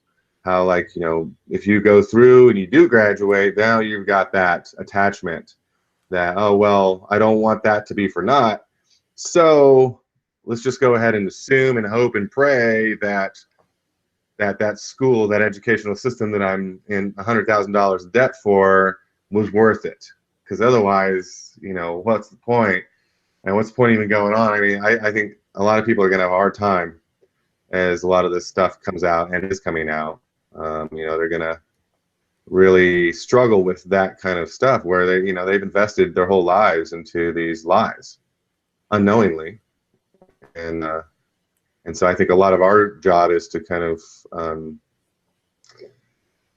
lay it to them softly, and have compassion with these people, so that you know, we can help them, because it's traumatizing. It really is. I mean, I went through it even with just realizing, because I was really into physics. I was really into physics. Albert Einstein was one of my heroes, and you know, I had studied most of his stuff very extensively, and I just started realizing that it was all propaganda. Not all of it, but most of it. And you know, that was traumatizing to me. That was probably the hardest thing for me. You know, okay, NASA's lying. I knew NASA's been lying ever since the moon landing. That wasn't hard for me to stomach. But what was hard was that people like Einstein may have known about this, and then, you know, and it's debatable whether how much they knew and how much like Einstein was spreading that propaganda, or the propaganda was just spread around his works. But at the same time, you look at the other various geniuses that were alive that got no notoriety, and you're like, well, why was it that they would have, you know, been brushed on the rug, or Tesla as opposed to Edison, and you know, all these various cases. And then you have modern day things where people have discovered water power, and then they all of a sudden get food poisoning. You know, what's going on there? Well, obvious what's going on there now, but it took a while for me to really accept that the deception went this deep. You know, I had to do the math, honestly. I before I even came out and talked to anyone about flat Earth, I spent quite a while just doing my own math and looking through the textbooks, the physics textbooks that I had, and studying the assumptions, the underlying assumptions that are made in various theories, and things that are taught as fact, things that are taught as law. You know, like Newton's law of gravity. Well, there's no law there. It's a weak hypothesis that was disproven, and that's the same with all these. You know, like the heliocentric theory. No, it's not even a theory. It's a hypothesis that's been disproven long ago. You know, and people don't admit that. And so you see these physicists nowadays just go down this like endless rabbit hole of indoctrination, and it gets so deep. You get so deep in that hole that like you don't want to admit that, oh, you might be in the wrong hole. You know, you might stick your head down the wrong hole, and now you'd have to come all the way back up that hole and then down another hole that then, you know, includes this whole other series of just, you know, mind fucks. Yeah. That are going to completely change your paradigm. And so that's hard, you know, and so many people are in that position. They don't want to admit it. But then I watch these physicists nowadays talk about this stuff, and it's just like, it's painful to watch. You know, it's painful to watch these grown adults that have been through, some of them 10 years of school, and then been practicing in the field, or practicing, you know, applying their education, but it's all theoretical, and it's all, and they just don't want to look at the most simple things like compound angular momentum, like the fact that if the Earth is spinning and orbiting and orbiting and orbiting, well, we would experience all this fluctuation, maybe a complex wave of gravity. It wouldn't just be, like, gravity doesn't just have one force to counteract. It has a dynamic series of forces that are all on this interplay. And then you have the elliptical orbit of Earth, where the Earth speeds up during certain times of the year and slows down during other times. And you have the variance, even just on the spinning Earth, where the North Pole would be 0 miles per hour and the equator is 1,000 miles an hour. It's just, it's insane that people look past all of that. Like, forget about the shape for a second. The whole thing really comes back to, is the Earth moving? You know, because that was the debate. You know, the debate of whether it was round or not, I mean, that has not been as prominent historically. The real debate was whether the Earth is moving, because if the Earth is moving, then it could hypothetically be going around the sun. But if you can't demonstrate any evidence that it's moving, then that disproves that hypothesis, that it's moving around the sun. And so we just have to disregard that entire theory. And they just don't want to do it. You know, it's come up time and time again. Nicholson, Morley, and Sagnac, they all proved that the Earth isn't moving. Einstein even says, you know, he concluded that there's no optical experiment that can demonstrate the movement of the Earth. And but still, people don't want to admit it. They don't want to really be honest with themselves, and so they just they continue to live the lie, and that's sad. But I think people are waking up, and I don't think it's gonna be as hard as people are afraid of, you know, to wake up to that. And I think a natural result of that is to trust the earth more and respect the earth more. You know, part of the way they've gotten away with all this pollution and various kind of crimes against earth and the life on earth is through this deception. You know, if they convince us that we're kind of a meaningless speck of dust floating through this nothing vacuum that has no intelligence or awareness to it, then it's much easier to convince us that our lives don't matter, and therefore you might as well just be a slave, you know, and just be okay with it. And we might as well just be okay with damaging the earth and all the life on it, you know. And so people are. They're complacent. They're cynical. You know, nothing happens when we die. We just vaporize into dust. And that's it for our existence, because we were only just a series of neurons firing. And that was all there was to life. Goodbye. You know, that's the that's the brainwashed like notion that we've all been put into, even like most Christianity, you know, or even religions in general. Like Hindus and Christians that I've talked to generally have a similar belief system, even though it goes against what's in their books. Doesn't matter, you know. They still have a similar belief system that, you know, it's just materialistic viewpoint on life, and that's it. That's all there is. And science is just completely materialistic. There's no accounting for the consciousness. Even though you look at modern quantum physics, that shows that our minds affect the experiment, and they don't want to admit that either. You know, they brush that under the rug and try to cover it up with all this wave particle duality stuff, which I think is bogus as well. I think that, you know, energy is moves in waves, and prove me wrong. Show me anywhere where that's not the case. And no one can, you know, no one will ever be able to do that, because it doesn't. It's all energy waves. And what is that energy? It's consciousness. You know, call it what you want, call it God, call it creator, call it, you know, Brahma, anything, doesn't matter, because it doesn't really have a name unless a human chooses to attribute a name to it. But the reality is it's still the same thing for everyone. And you know, we can try to deny it, but ultimately we can't. And that's what the earth is too. The earth is a natural emanation from that. And then permaculture, bringing it back to that, is really just the art and science of living in harmony with that natural intelligence. Yeah. You know? Would you agree that we live in a place where you can't really have a controlled experiment? It's all kind of miraculous, and it's all dynamic, and I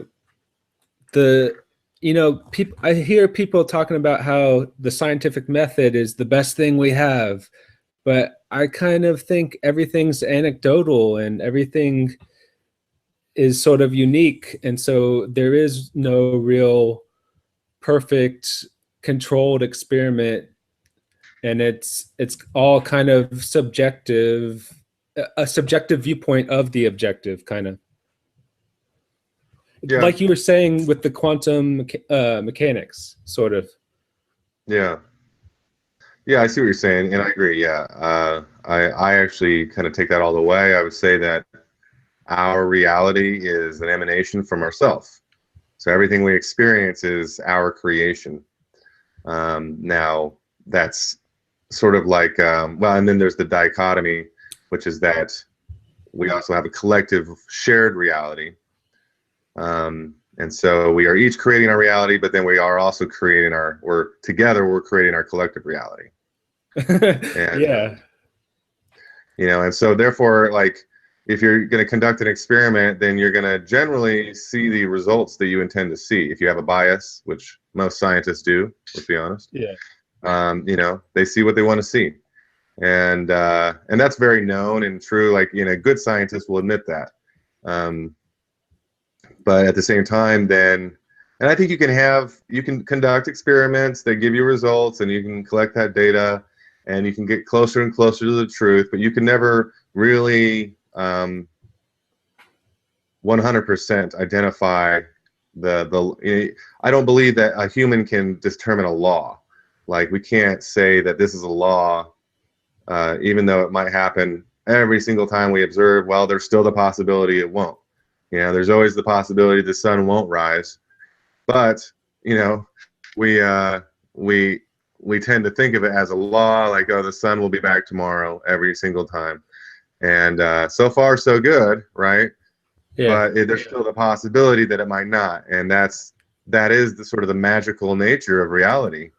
And I think the more advanced we become with our own consciousness, with our self-awareness, and our society, and the more we kind of break away these shackles on our mind that have been containing us for so long, the closer we get to realizing that reality, that we are truly creating our realities with our minds, and there's no real distinction between the observed and the observer.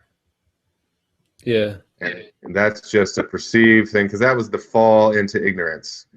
Was that we fell from knowing all this, knowing we are one consciousness, to kind of this perceived separation, where now we're in the illusion, we're in the Maya, and we're perceiving that I can look at something and it's different than me, or I can look at another person and that they're different than me.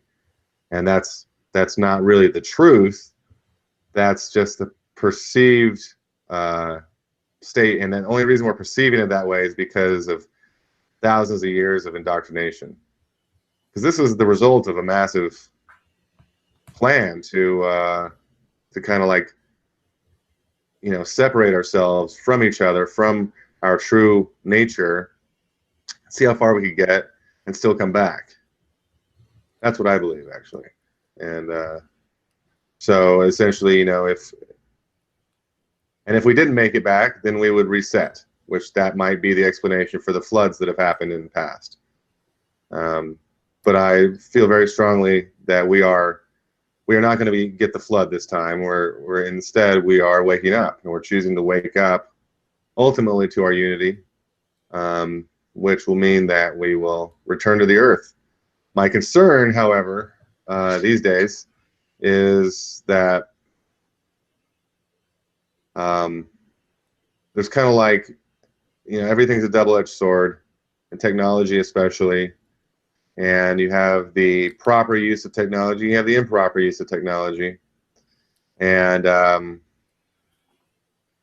proper use would be like using it for agriculture, to be able to like grow more abundant plants and more stably or sustainably grow all our own food, and purify the water, and be able to extrapolate energy from our surroundings, be able to communicate across vast distances, be able to travel without polluting, without causing harm on the earth.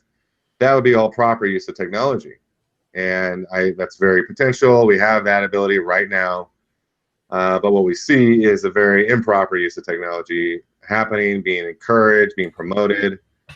And you have like virtual reality, for example, which is just, it's another step of entrapment. They're trying to get us further entrapped away from our true nature. A lot of like all this AI, a lot of the use of AI is very much to control us, to monitor us, and to keep us enslaved in these various systems. And there's proper use of AI as well, which would be to create more sustainable systems, governance, and societies that are augmented by artificial intelligence and deep learning and various techniques. And so I'm like watching. I've been watching these two paths, and I see very little support for the proper use of technology. I see a tremendous amount of support for the improper use. And so that's really my main thing. That's why a lot of my projects are focused around technology. And I see Project Lumen it's about light technology, and that's what I would say it is um, technology that is sustainable and that is going to um, augment our society. It's going to assist us to live in harmony with Earth. You know, all those things are proper use or light-based use of technology.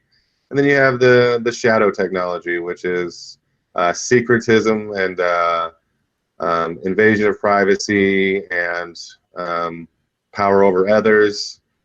Anywhere where these things are being applied, or whether it's abuse to people or to the Earth itself or to any life on Earth, all of that is like the shadow side of it, and that's where we're at, you know. Unfortunately, it's not it's a rude awakening, I guess, in that way, to realize that this is the condition we're in. But I'm very optimistic at the same time. I'm very optimistic. I see that the human spirit is strong, and I mean, it's the strongest thing there is we have, you know, and so we will prevail in that way, and we will bring about a renaissance of mind, of technology, and people really learning and growing, seeing life as an opportunity to learn and grow, and be able to really live in harmony with each other on Earth. We'll get there. I don't claim to know how long it'll take, but we'll definitely get there. Yeah, I definitely think that if people were to start connecting back with Earth, they would start to realize what kinds of technology is actually even appropriate or needed. Like, for example, I live in a very hot climate in the United States, and I don't even have AC, and it's not needed if you design your building the right way. And also, people aren't even experiencing the weather. People aren't experiencing summer or winter or any of that. They're in essentially a life support system inside a building, and you may find a lot of cycles in your body really require those changes of season, and you feel a lot healthier, and you'll start to get some instincts back on how to live and adapt to those situations. And I definitely encourage people not only connect to Earth, but start minimizing and prioritizing all aspects of their life, really. And like things like travel, like how much do we just mindlessly drive around just for things that aren't needed? Like how much resources are we wasting? How many things are we killing? If you go on some of these country roads, not where it's already been desolated, or not where all life has been extinguished, like cities, you'll find that a lot of these roads are just like lined with bodies. I mean, like it's and then how many of those beings were killed just so you could, you know, go to the fast food restaurant or whatever it is, something really dumb. I mean, we're living so unconscious that we're not thinking about anything around us. But definitely, like there's courses that are tied in with some permaculture design courses called Appropriate Technology, and it's like one of the biggest resource hogs is heating in winter, and there's a lot of pushing towards old technologies like rocket mass heaters or things like that, where you can essentially heat your whole house with just sticks you pick up. Really not much wood at all, or a whole lot less than you were burning before.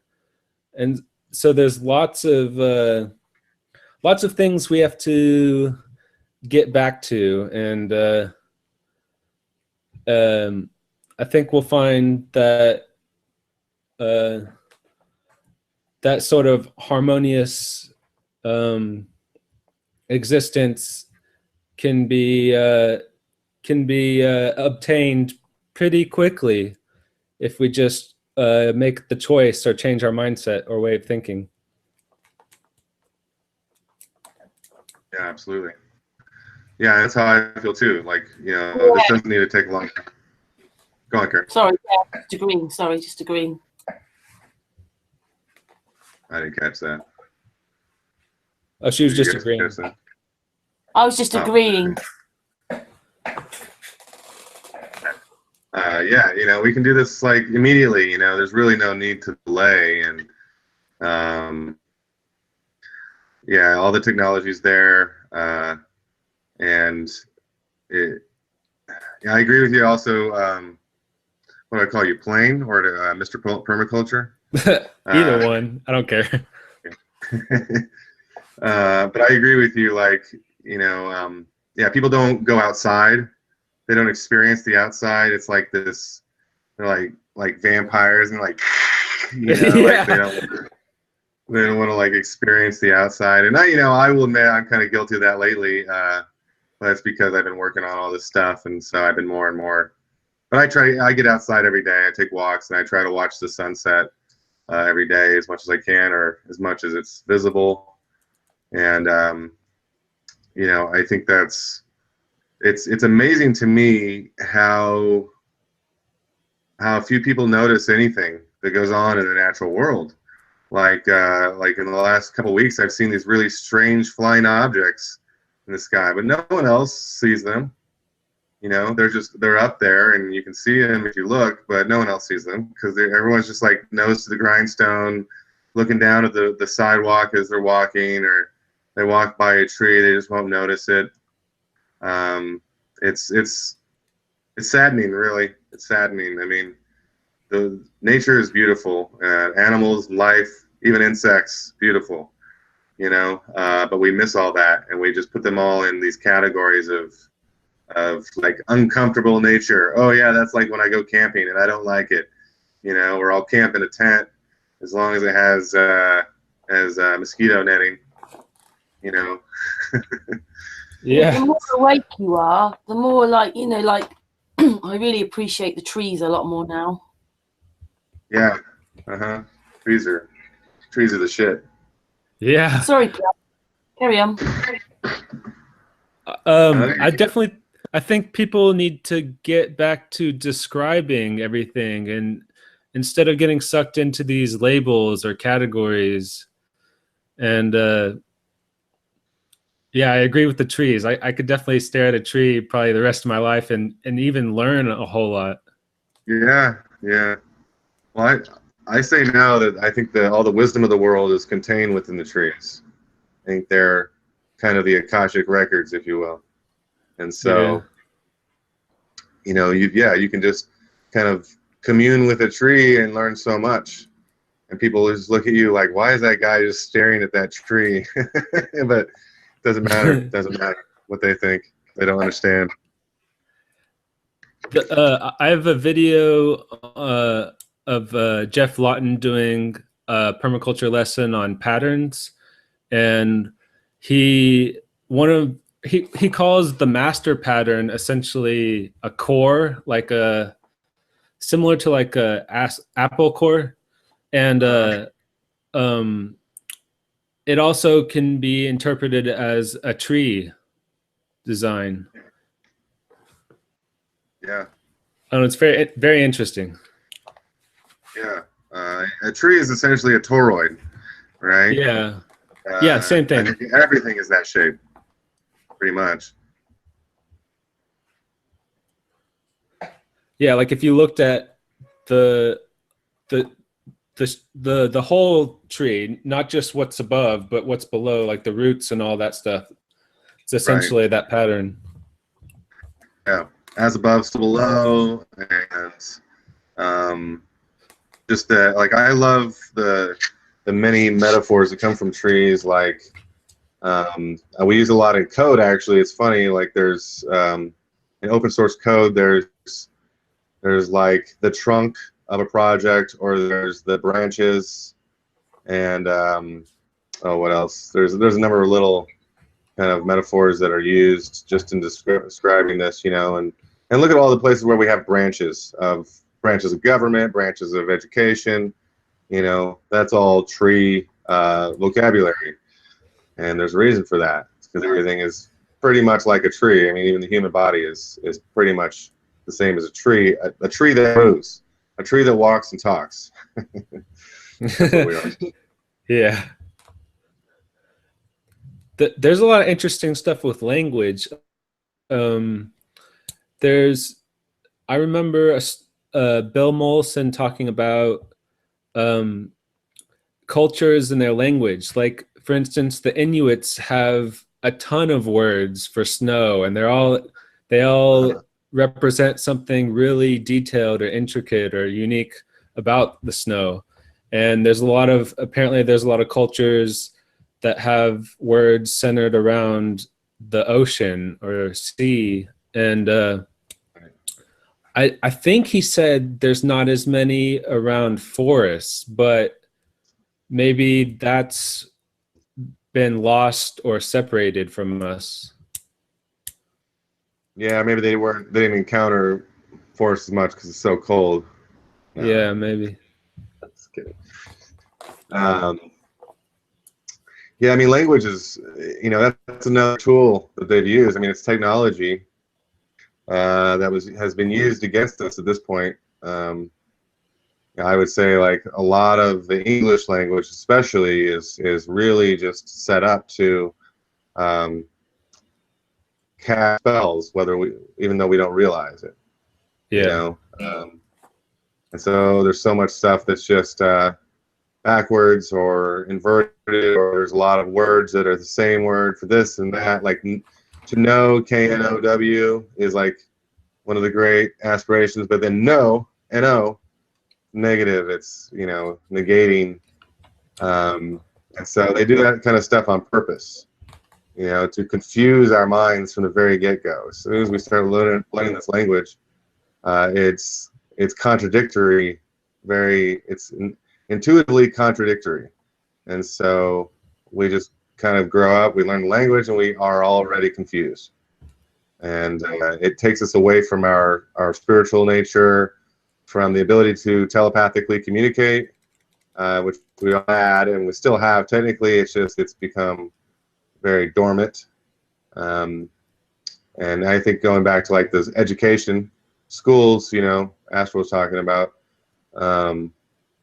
that's what a lot of that's going to be about, is really kind of forming a new language, one that is in alignment with our ability to communicate directly. And eventually we'll get to the point where we won't even use words anymore.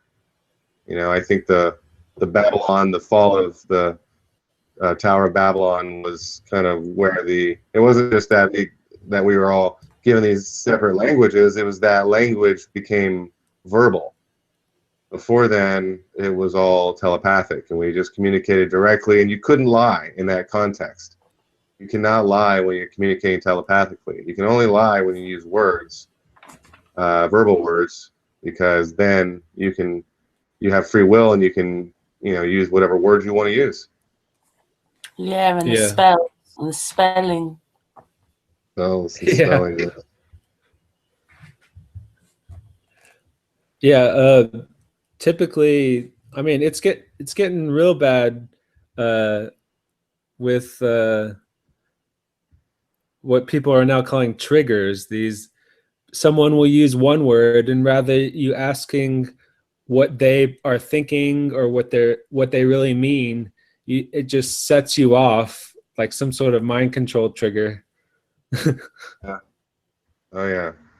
Yeah, like, I mean, it's even funny to go from, okay, telepathic communication to verbal communication, and then to text messages. You know, Yeah. like, nothing can be communicated through text messages. Just like, you know, say, hey, how are you doing? And the person will be like, what's he mean by that? You know, like, well, I meant, how are you doing? You know, but people can just screw it because you can't hear even the tone of their voice, and so we're losing even more. It's like we're just losing more and more of that direct communication, Yeah. which is sad. But I'm again still optimistic. That's yeah. If I'm not optimistic, then I don't know. You know, I might as well give up. But Yeah, I find a lot of times when using computers, just being around that sort of frequency or technology, it kind of gets you in that negative mindset. So I can see how a lot of times people just go straight to being angry, or you know, you yeah, can see how it sets off people, just the simplest things. yeah, I get angry at my computer quite a bit. Yeah, that's pretty much who I have my arguments with these days. And it's mostly it's not even my computer.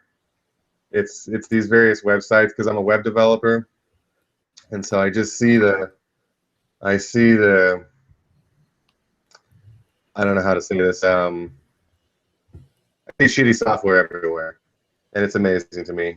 It's just like I don't mean to be mean to anyone. There's another one, mean to be mean. Huh. But it's just like people are so dumbed down, and it shows.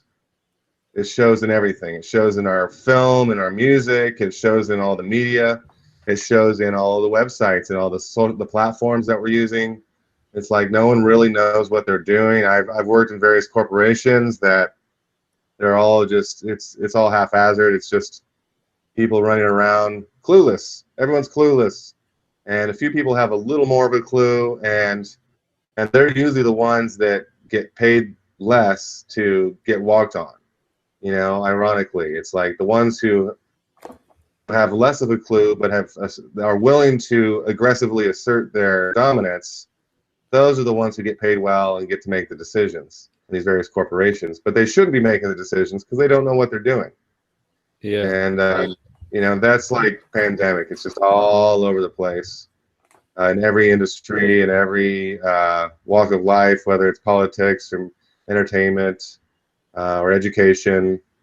You know, and it's problematic, and that's why I'm doing what I'm doing. You know, is to really um, bring about some alternative solutions that I believe will ultimately grow into this. Like it'll give us the space to be able to grow a whole new culture based on honesty, based on light, and that will then reach out into various industries like entertainment, and then watch out. As soon as we start creating film that's actually entertaining again and interesting, I think that's really when this stuff is going to take off. Because people will be like, oh, where did this come from? You know, I thought Hollywood was done. It's just we were doomed to have nothing but shitty movies for the rest of our lives. I think there's a lot of people that think that, you know, and same with music. And they just kind of accept the pop culture is the pinnacle of creative expression, and they're so wrong, but they don't really have much to compare it to, or nothing that they have to compare it to is really out there enough, you know, in the spotlight to be able to get recognition. And so it just kind of is swept under the rug. And that's why I think really the key is I mean, yeah, there's a lot of technology we can bring to this and a lot of awakened minds, but really the key is to really figure out how to fund these initiatives, which is why I've been working with Ironcoin and creating a cryptocurrency that can actually enable these projects to get funded. And the main thing there is like, you know, people want to be able to put if they put money into something or if they put their time into something, they want that to show for something. They want that to be considered valuable. In society, it's not. You know, you might put a lot of time into something and you get paid very low wage, or it's just not, you're not getting valued what it's worth, or you're an amazingly genius artist or a musician, but you can't even pay your bills because our society generally doesn't support that. It doesn't unless you're willing to sell your soul to Sony or something like that, then you know, then you can succeed. But then you have to compromise in all these various ways. But if you're not willing to sell your soul, which I encourage you not to, then you know it's kind of like, I mean, Godspeed, but it's going to be a struggle because of the current society. But that's not how it should be, and I think we all know that. And so and so then one of the fundamental features or attributes of Iron Coin is that it tracks what people put into things, and then it pays you out accordingly based on what you put into it. This is what you get back, and it'll be more abundant than what you put into it. In the sense that, you know, if you put some money into a project, and that project goes on to help the world and bring in some profits or even resource, then you have access to those resources proportionally to what you put in. And that's kind of alignment with the, I don't know, the golden rule, or, you know, as you give, so shall you receive, which is a natural, we can observe that. I mean, energy is neither created nor destroyed. They would say it's a natural law. And so, but in the case, if you look at our modern money system, it's not that way. It's very much the opposite, actually. Like, a lot of times, if you're willing to take more energy, then you're going to get it, because that's the way our society is set up, and that's unnatural, and it's not sustainable, and it's not going to survive. And so it's going to fall. I believe it is falling. A lot's going on in the world right now to suggest that the old ways are just dying off. I think a lot of that's the old players, the old people, the old perpetrators of these various systems are dying off, as well as the new, fresh energy coming in, getting to their 30s and really starting to want to see changes, make changes, willing to make changes, not just settle for the same old, you know? Yeah, I see the allowance of this sort of awakening, especially Flat Earth, to be on platforms like Google or, you know, YouTube, whoever owns this. And I kind of see it as their, like, a last ditch effort to kind of keep people going to them for information. Yep. So it kind of,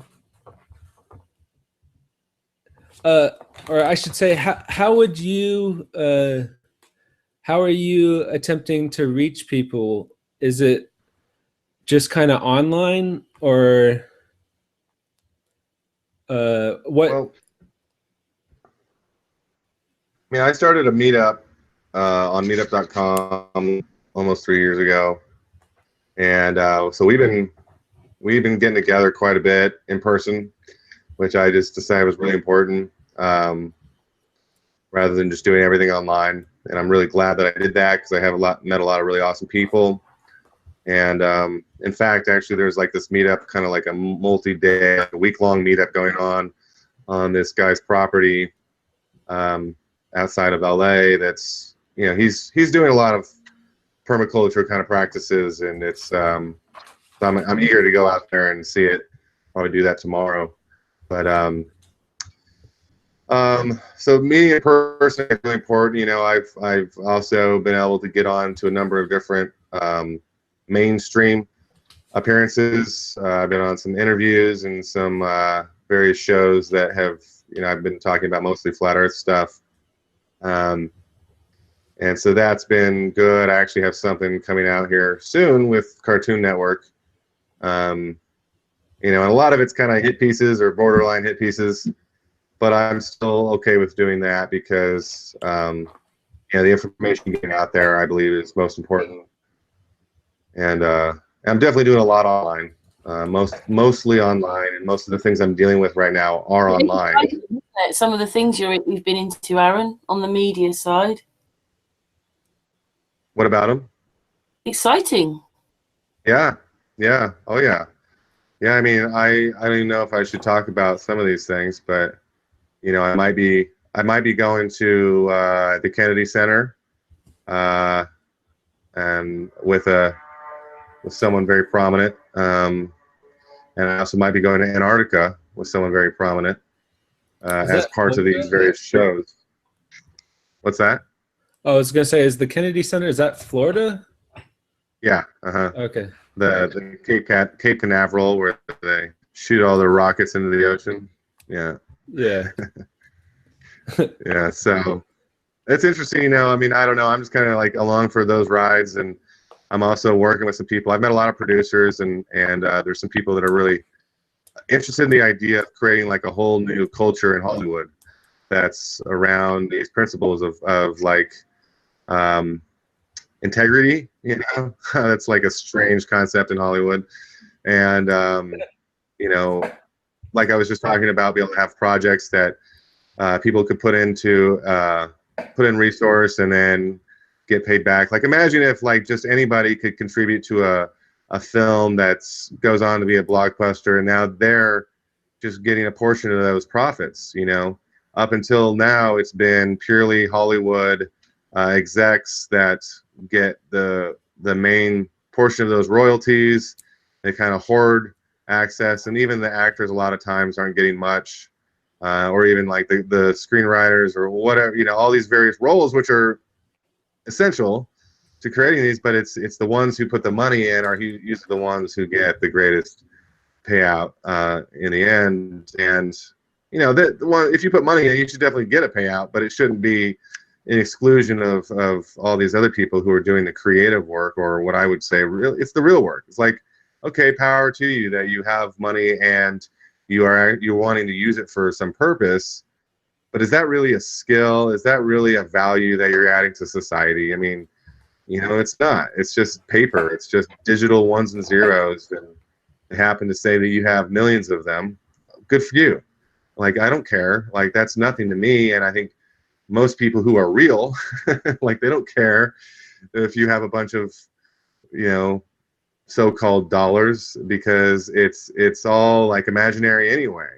Like, but if you have something creative to offer the world, if you have a valuable service to offer the world, that's valuable, and it should be valued. It should be valued very highly. And if you're a great artist, an actor, a writer, you know, you should be able to make a living at least, and a comfortable living, and you shouldn't have to sell out in any way. You know, you should be able to remain true to your integrity and what you believe in, and that should be just fine. But it's become so corporatized and corrupt. It's insanely corrupt, and Hollywood is sickeningly corrupt. And even with all this pedophilia and all this other stuff that's coming out, it's just, we're seeing the sickness reveal itself. And so, yeah, I'm working with these various people in person that are movers and shakers themselves. And so I don't have to just like advertise this out to the world and just hope that people will get on board. You know, it's going to be more like a lot of word of mouth amongst people who are already in the various industries, who are ready for a change, who are ready for something new and better. And so, yeah, I think that's going to be the most effective way to get these messages out. And then you'll see the results more than... Oh, Aaron! Oh, Aaron! Go! Aaron! Karen's Yeah, my best cheerleader. I definitely think whatever we do, it needs to be multi-pronged, or all directions approach, and it's going to be a big transition. So yeah, we'll definitely need to reach people online or in all directions. But ultimately, I do think we have to root whatever we're doing in reality, and not forget about, for instance, the people that may not be online, or, you know, but a lot of times those people you don't have to reach. They're already living the right way. So yeah. Yeah, that's true. I mean, you know, hopefully this stuff will affect everyone in a positive way, and it'll just kind of infiltrate people's lives, and they'll be glad it did. you know, and that's my expectation, really. You know, and I'm not the greatest at marketing. I need to get better at it, like, you know, using the online tools to get out there. I know how to do it all. I'm kind of so swamped in all these other things that, you know, I can't play that game as much. I would love to be living in nature right now, quite honestly. You know, I'm thinking about it, actually, just trying to figure out how to get back to it, because that's where I'm happy. That's where I'm most creatively inspired. And I've been living sort of in the city for way too long. It's, you know, I came to the city. I was living in nature, very, very close to nature, for quite a long time, and I'd come to realize that this is the way that we were intended to live, and that most of society is built up around a deep-seated fear of insects. but like, essentially, you know, there's a reason. There's a reason for everything. Everything natural, it has a purpose, and the city is really an attempt by the elite forces to pull us away from that natural, the natural laws and the natural forces, and also create a dependency on the city or the corporations and the money system in order to keep us, like, constantly distracted from what's natural.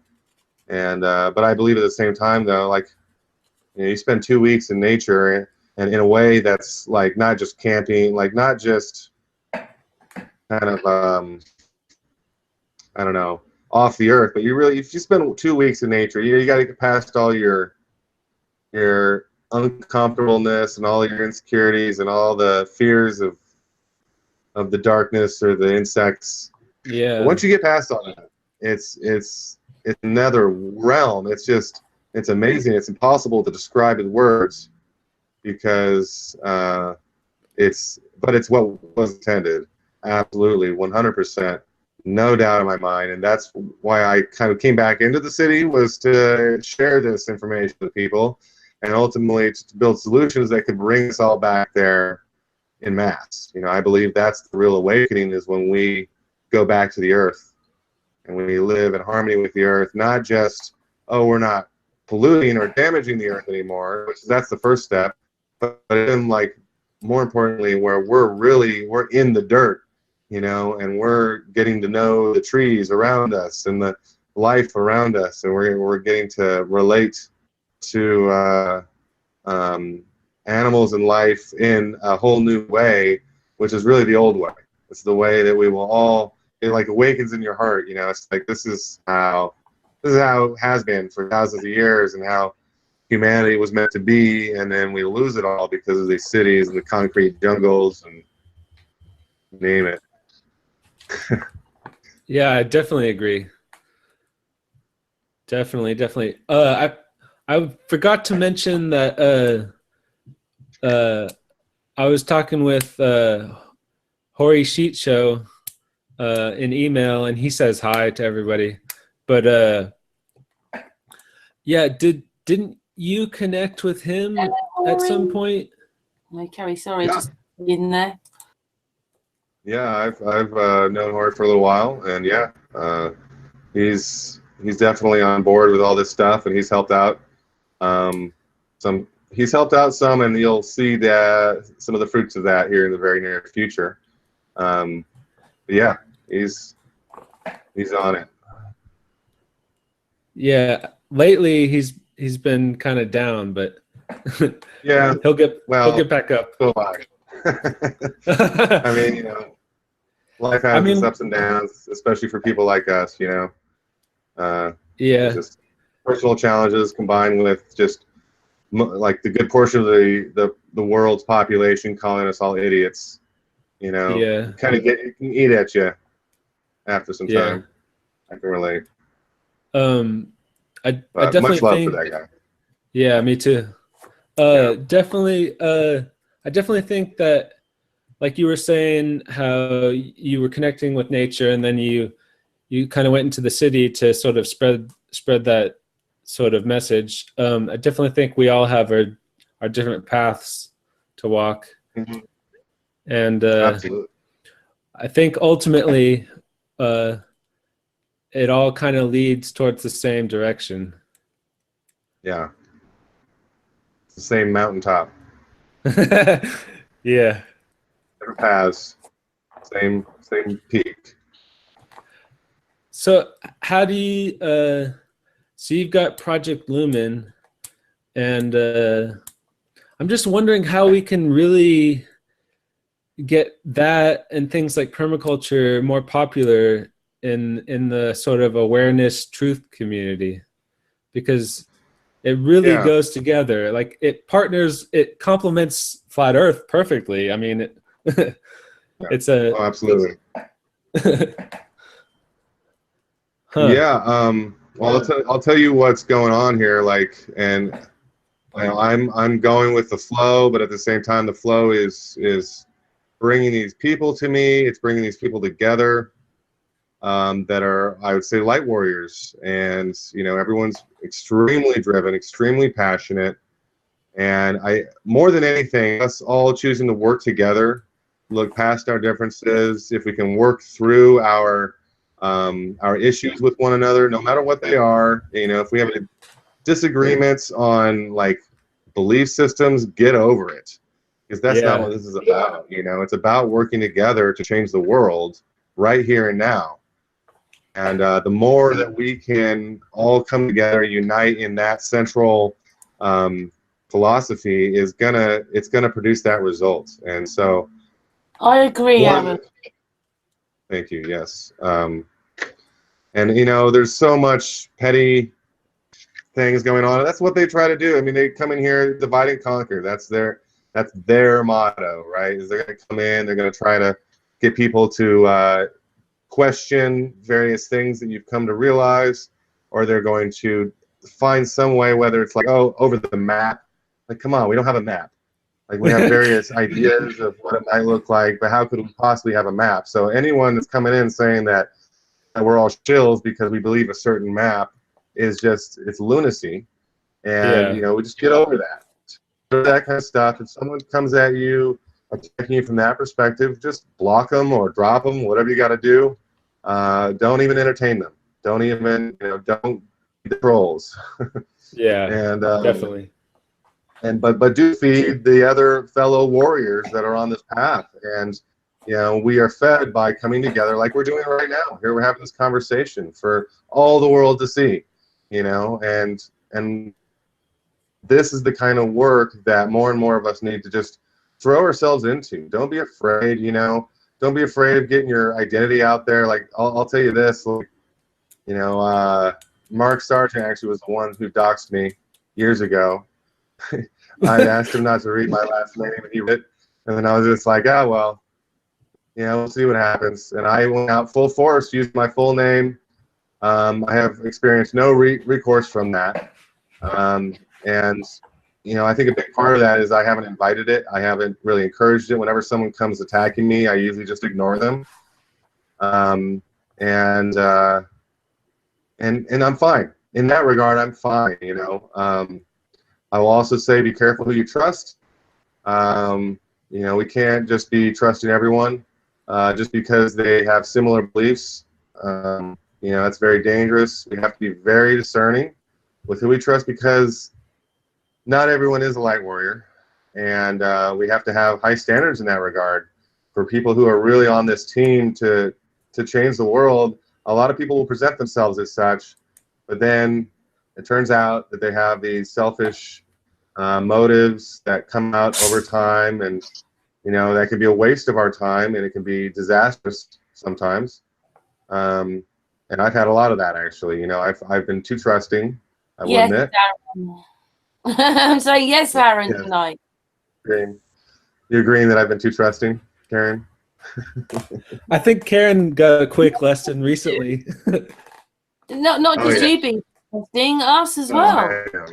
Yeah, everyone, absolutely. We've all had those lessons, and they're hard lessons, but important lessons, because you know, the reality is that we are the minority still, and we do want what's best for everyone, and unfortunately everyone can't see that, and that's okay. We just kind of have to proceed anyway, knowing that people will ultimately come around, and because what we're doing is in alignment with light, it's sustainable, and so we're thinking of the future, you know, and that's going to prevail over this wealth gap, unsustainable system that's based on hierarchy and power over others. It's not going to last forever. And with enough energy and drive from us light warriors, we can actually speed that process up, I believe. And that's how I live my life. Just trying to just be a catalyst, you know? Yeah, I definitely think mistakes will be made, you know, nobody's perfect. And a lot of it is, you know, just people's intentions and motives. And, you know, you can really judge people by what they do, or what the, you know, the saying goes, judge them by their fruits. Right. Absolutely. And then don't judge. Don't judge anyone. You know, Well, yeah. Be discerning. Be discerning with people, but like, you know, if someone just wants to be a sheep, wants to be asleep, let them. Don't judge them for it though, because, you know, have compassion for them instead. You know, just try to have empathy that, like, you know, that's their comfort zone. That's where they're at, and, you know, maybe someday they'll wake up out of it, and maybe not, and that's okay. You know, strive to have no judgment, because, you know, with that mindset, then we are producing. We're constantly producing. We're constantly creating.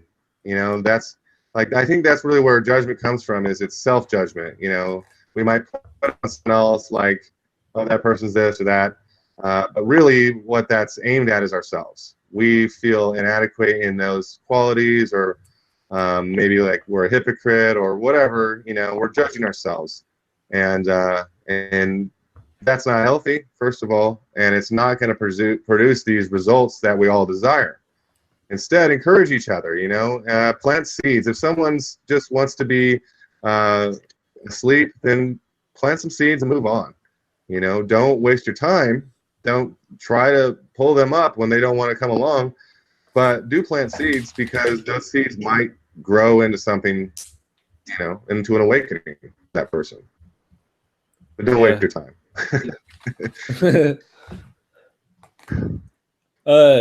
I think plain permaculture will probably like a lot of what you're saying, Aaron. Don't you? Plain permaculture.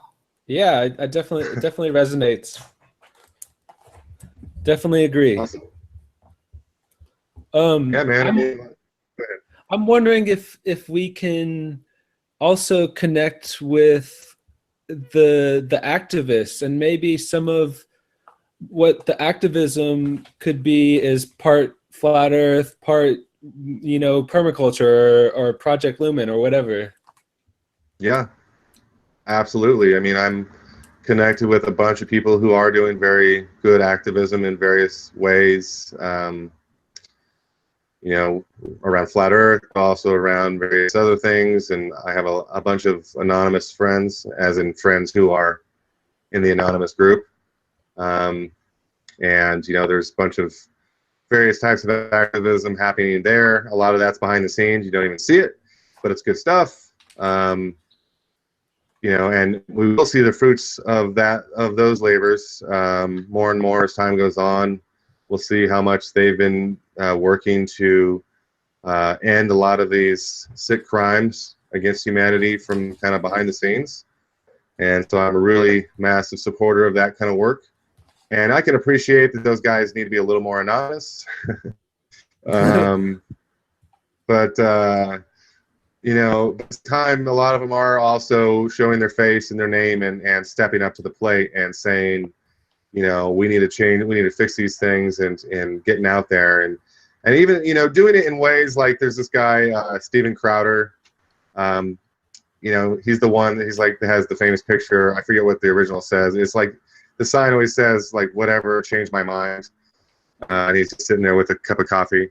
But you know, he's funny, right? He's funny and he's logical, and he's like, he doesn't really get in people's faces, although his stuff is very challenging. It's very shocking to people, but he does that on purpose to kind of help people snap out of it, and he'll get a rise out of people, but he comes at it with reason and logic and a certain degree of compassion, and you know, he's looking at things and he's helping the people to look at things, and he's using a lot of humor to do so. And I think that's a really good technique, especially if you're going to be an activist. Don't just get out there with your Molotov cocktails and start, you know, violence. Don't do that at all, actually. Instead, do the opposite. Do something, you know, peaceful, civil. Go somewhere where you're not going to be, you know, not going to be disturbing the peace, but somewhere that, you know, you might draw enough of attention to get people to take a look. And, you know, if you need to do something, I mean, just, you know, putting a sign that says the earth is flat, prove me wrong, for example, you know, something like that, then, you know, you're going to have people coming up to you all day long trying to prove, you know, having problems with this, and you just stay calm. And, I mean, you know, you can be animated, you can be like, use your emotion, but don't let it get the best of you, you know.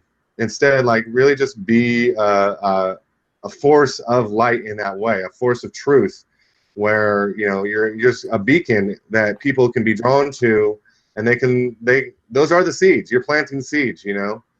And so activism can come in many ways. You know, what we're doing right now is activism. You know, we're actively talking about these things on a public platform. That's activism. And Aaron, I this feeling I get is without this great big ego, and much more peacefully, positively. Yeah. Exactly. Yeah. Don't let your ego get the best of you. I mean, you know, I think, yeah, that's the ego is really the mind killer, you know. It's or the heart killer even. You know, it gets in the way. It prevents us from really achieving what we're striving to achieve here. You know, we want unity. We don't want division. And if the ego is involved, it's going to cause division almost every time. You know, and so don't get in people's faces. Let them come to you if they're interested. You know, because the ego is what wants to prove things to people. And if you're looking towards kind of, I would say that, you know, it's not about letting go or dropping the ego. It's about developing a healthy ego. Which a healthy ego is really one that is empowered in the self, there's self-confidence, but it's not arrogance. It's not aggressive. You need one. I watched this program once. You even need one to get out of bed, but it's how you use it. It's exactly. Yeah. It's who you are. Yeah. See, exactly. It's not people's fault, unfortunately, is it? It's the way that we've now been bred. It's the way they've made the laws. You know, you can't even feed a homeless person anymore. You know, we've got laws now that says they've put it in other things to make it look like it was about immigrants, you know, about them being slaves. But really what it was to actually take more of your rights away, and so that basically you can't help anybody and nobody can help you. And it's once you instill all these kind of things, and then you're watching the television, everybody's breaking up and arguing, and Kardashians, whatever it is, oh, I watch that, and yeah, you get locked into all that, and yeah. Also, if you know, it's very narcissistic, isn't it? Really, my generation back a bit, it's very narcissistic now, very programmed. Yeah, I would say also, if you know you're the type of person with a big ego, just know that, be aware that we're aware of that aspect of yourself, and you can kind of, you know, deal with life differently. I don't know. People are different, so that's the hard thing. A lot of us have different characteristics. There's some really nice Englishmen, but a lot of Englishmen, the ones that haven't woken up, they're really egotistic. Oh, it's horrible. Yeah, I mean, that might be true of every country. In our history, the bit that we can sort of go to. It's only so many years back that women have had their rights anyway. And a lot of men see women as, well, your place is in the kitchen looking after me. And I never minded all that, but emotionally we were the same. And a lot of men just don't, well, you know, I'm working, you're at home with the children, you know. And I thought it was an emotional equality, I think, that we were looking for. Wasn't it? It was about maybe money originally, but it should have been much more about emotional equality. I think that this whole thing's just, well, it's just ridiculous, isn't it? I sometimes there's still some. Go ahead. Oh, I was gonna say, I sometimes wonder if that whole movement for women's rights, it was really just the system trying to trick people into sucking women into what I would say the unnatural system. And I wonder if men were, in the past, I wonder if they were protecting their families from all of that negative stuff. I don't know. I just sometimes wonder. I don't know. I grew up learning in my sociology at school is that, you know, like in the Victorian times, a man basically didn't have to really do that much in a way to get a divorce. He can just say, yeah, well, this, that, and it's. But a woman had to prove he was having an affair. There was a list of things a woman had to do if she wanted a divorce, because they weren't on the same levels. And that's only, you know, in a history we can sort of go to. Although something happened in the 1800s with the floods, whether it's natural or them or whatever it is. So, and in a sense, I'm wondering myself whether, you know, like looking at stuff with Martin Leakey, you know, like he's saying, do these people look like they're building, or do they look like they're digging themselves out? And so these buildings were here, something's happened, they're digging themselves out, and we are the recovering generation from that. And everything that's been here got destroyed, and then we had to recover. See, and now, you know, now we're getting to a place where a lot of us, I don't mean to, it sounds, we're not getting too clever, but we are, in a sense. Like, we're seeing behind the veil now. We're seeing things a lot of people aren't seeing or understanding or wanting to understand, like turning into almost scientists. Right. You know, like the things we're looking at, you know, I'm looking at research all the time, you know, and listening to Santos and all these things I've never been interested in before. Yeah. Or wanting to understand more about where we live, what this is about. I think that's just the saddest bit, isn't it? It's that we wake up and then we realise we're in somebody else's game. Yeah. Yeah. Very, very well put, Karen. For me, realizing how we could be living really gives you a perspective on perhaps the past history. And you know, constantly we're told that, oh, we have all this technology, we're smarter, all this stuff. When in the past, they obviously had to take care of themselves. They had to, you know, live life naturally. And to me, that involves much more knowledge and awareness than what we're told. I know, but it's a bit like we're on a film set. Yeah. That's what it is, because they've got things like pyramids. Well, who built them and who were they? You now know that here in the UK we've had elongated headed people. It's not just places like Peru and that. They're here, and they were sort of killed off, and they were shorter, and they built long barrows, and they reckon, obviously the archaeologists, that they had an extra chakra. So these people were doing what Aaron said. They were telepathic and all that. It's like, well, we're only just discovering that now, and we think we're so clever. Yeah.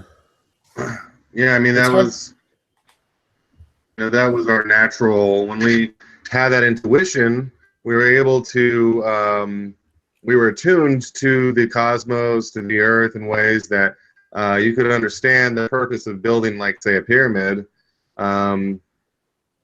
Even like, I mean, it's possible that even the pyramids were built to act as sort of energy control mechanisms that were understood at the time. It was like technology that was understood, but then we've gotten lost, or they've restrained our energies in many ways, and so now we are that much more lost in this illusion, and then all of our history has been kept from us.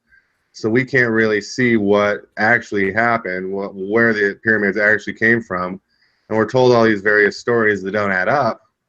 And so it just becomes, in your mind, you've got back to like cavemen, and the way that they've told us our history is that you suddenly realise that these people were far more advanced, but there's not enough of their stuff. Like, where's the stuff where they made it? And you know, like, there's a big chunk of the puzzle. Yeah. So annoying because there's this big chunk missing. I mean, the other day I watched this video, right? I think a tsunami had come in, but there wasn't water there. Was it an earthquake? No, it must have been an earthquake. And basically, the land turned to like water. It wasn't water, but it was moving like water. And this poor person on top of this roof, and then all the trees, everything were just moving. Everything had sort of. So maybe these things are happening. They're just not being recorded, and maybe they tapped into all that because you could sure move things a long way with that because the trees, everything was moving. The ground was moving. Oh. I mean, you never know whether it's fake, do you? Because you know what it's like. Right. But I saw that. I think I saw it on YouTube. Huh. I'd be interested to see that. Link for it, and I was like, "What is that?" Everything was moving. Huh. Trees were moving past as if they were, you know, on a river, and they were moving. Wow. So, do we really understand what this is all about here? Oh, I mean, obviously not. in our history of this we've been researching, there seem to be these great big electrical arkings everywhere, and I mean, you wouldn't want to have been around when one of them was happening. It would have just disintegrated you. And then you've got someone like Wise Up, you know, when he's looking at things, and when he can see these structures in there, so can I. Like the buildings are all putrefied, and what's all this? Yeah, well, all the mud fossils, you know, that are obviously like people that were, or giants even, that were like frozen in stone somehow. Yeah.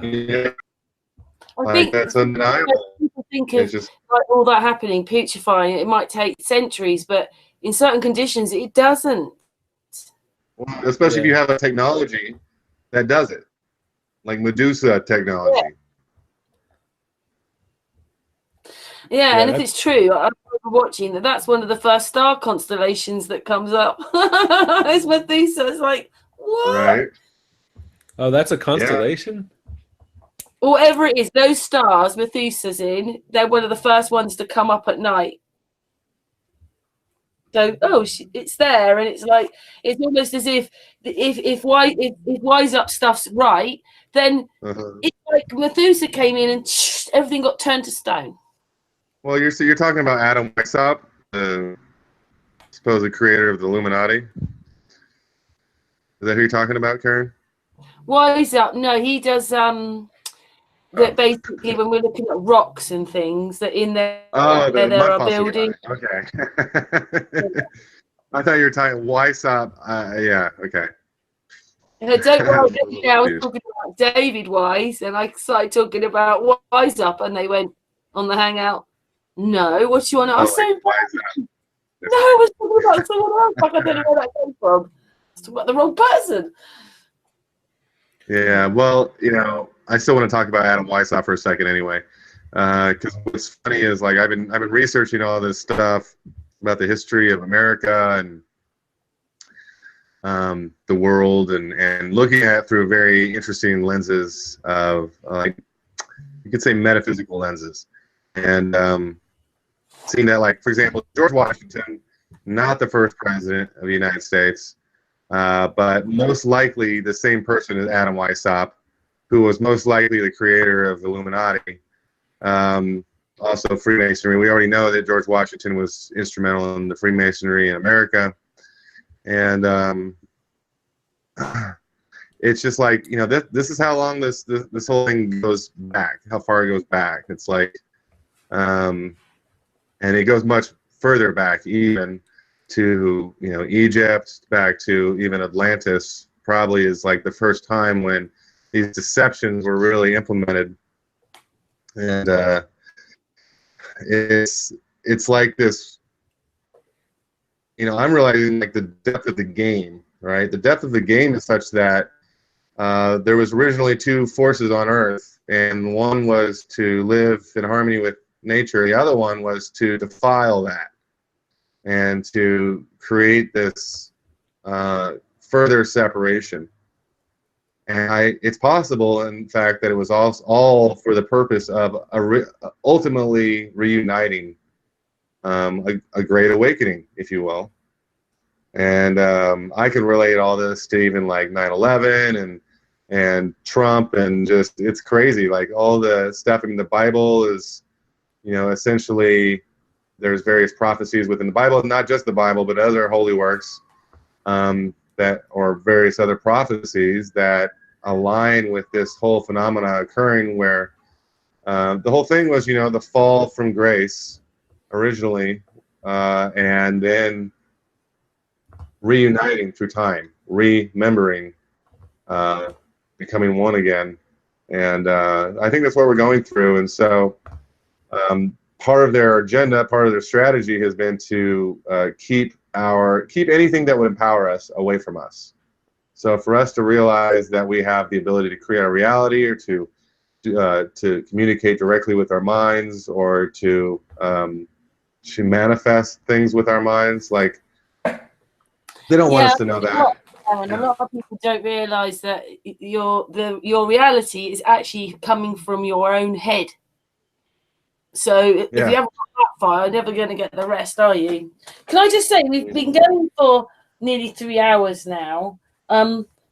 I also think that maybe, in the next few weeks or something, you should come back, Aaron, and actually talk about Project Lumen again. And maybe, like when I was talking about it before you came on, a bit like your project's like a tree inside, and maybe talk a bit more about that, because you've talked about it numerous times without showing it again. Yeah, I'd love to show it. Well, I'd love to just present it. I would just love to be done with it. To be able to present it. I know I keep on coming on here, Karen, thinking I'm going to be able to present it, but I tell you, this stuff takes longer than one thing. But you don't have to present maybe the whole thing. Maybe on the Hangout, people see it's a tree, but maybe you can talk about a few parts of it, because with your project, like the other people who come on with their projects, like Stan Smith and so forth, Dave Marsh, you've got to keep pushing it and keep coming out and being a bit more public. You just have to.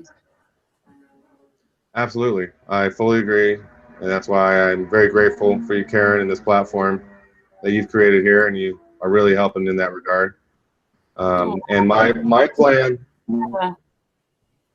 my full plan here is within the next weeks to I'm going to launch some projects onto the World Wide Web, and then I'm going to start like regular videos myself that are going to be very action oriented, and I'm going to be bringing various people on. Basically, like Sun and Moon can mirror them or something, Sure, yeah, that'd be great. Absolutely. And bring you on as well, Karen, and various other people. Yay! Yeah, it's gonna be basically like a team of light warriors that are actually taking the steps and just showing people how it's done. This is how we get things done in the world, and we've kind of endlessly gone around with all these various concepts, and it's good work. It's great work, but it's time to really step it up to the next notch, I believe, and take this to the streets, if you will, and start really getting the word out there and getting people empowered to be able to be a part of this change, participate. That's my whole thing. My new thing here is to just start. It's like an ongoing campaign, you might say. I think I like we've got James as well, who does the laws of anxiety, and the thing is, he's got the whole picture in his head. I go, yeah, but you've got to break it down a bit, because people can't take the whole thing in one go. They can't. So maybe we can help by you doing bits, going through bits of your project. We'd like to do that, because obviously we want Project Lumen to work. Yeah. Just say, absolutely. Yeah, Of course. Plain permaculture. Do you want to say anything? Well, what you were just saying, I can definitely relate with having a picture in your head and not being able to describe it. Yeah. Uh, I have one question for Aaron. Since so many people are pretty kind of down and pessimistic, and they think the world's going, to hell or whatever, and what do you think the online world or the mainstream sort of media would look like if we were actually gaining ground and, sort of changing things for the better? Because as I say, the revolution will not be televised. Is that what's happening, do you think? Mm-hmm. Absolutely. I mean, if you pay attention to things like QAnon, for example, you can see a massive rift between what is actually going on in reality as opposed to what's being presented on all the mainstream channels, pretty much. And then if you look at, like, there's a lot of shadow banning going on and just censorship in general, and with Facebook and Twitter and Google, and they're just stepping up their game in that regard because this is their last chance. They know that their time is limited, and so they're really trying to maintain the control that they have. Meanwhile, people like myself and others that are tech savvy are creating solutions that are going to replace these systems. I mean, let's be honest, Facebook is horrific as far as it's just it's bad technology, it's bad software, and so is Twitter, and actually Google is complete shite.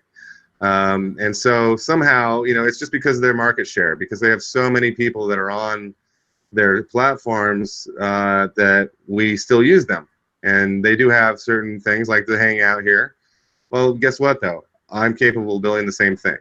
All these things, like, we can build our own versions of it. We can be using it even with our smaller networks until they grow. And I think it'll be a kind of a migration from the old systems that are full of censorship and bias to the new systems, which are going to be straight to the people. And that's one of my main projects too, is to create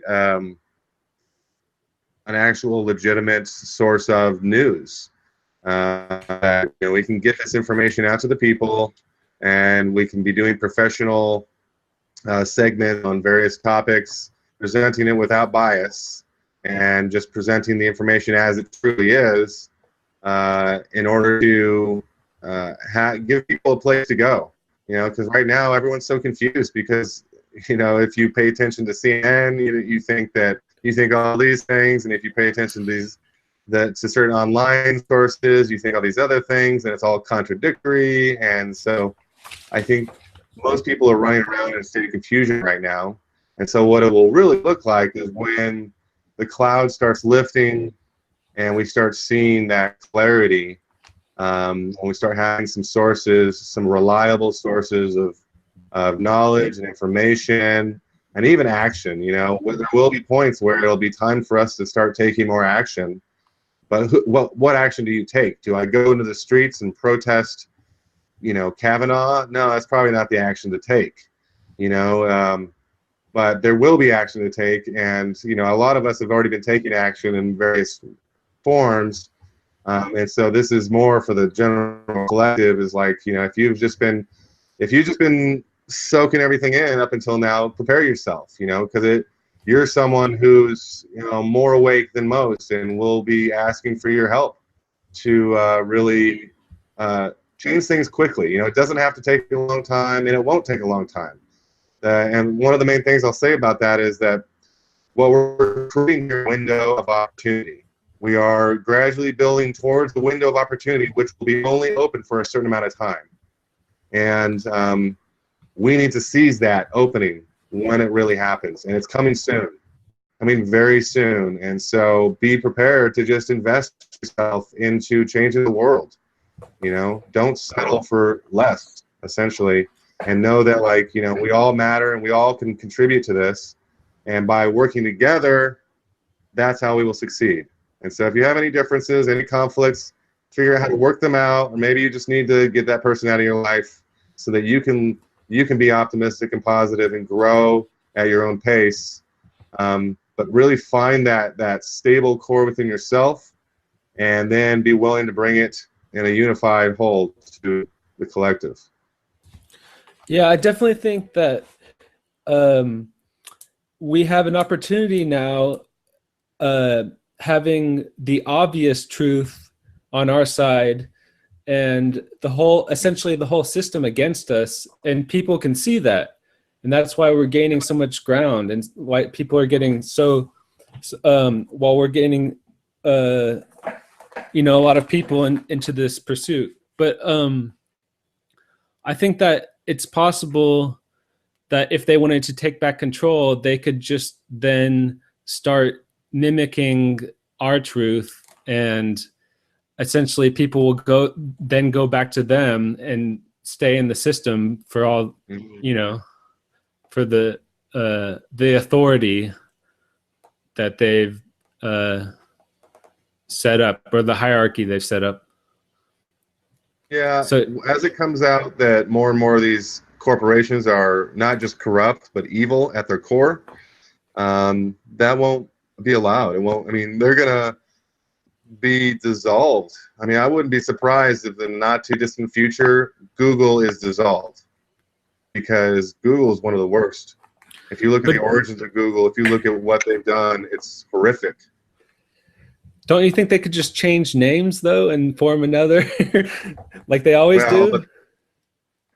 The reason that they'll be dissolved is because the people that have been most corrupt behind the scenes at the highest levels are being arrested, or going to be brought to trial and arrested, for these crimes they've committed. I mean, horrific crimes that I don't even want to talk about.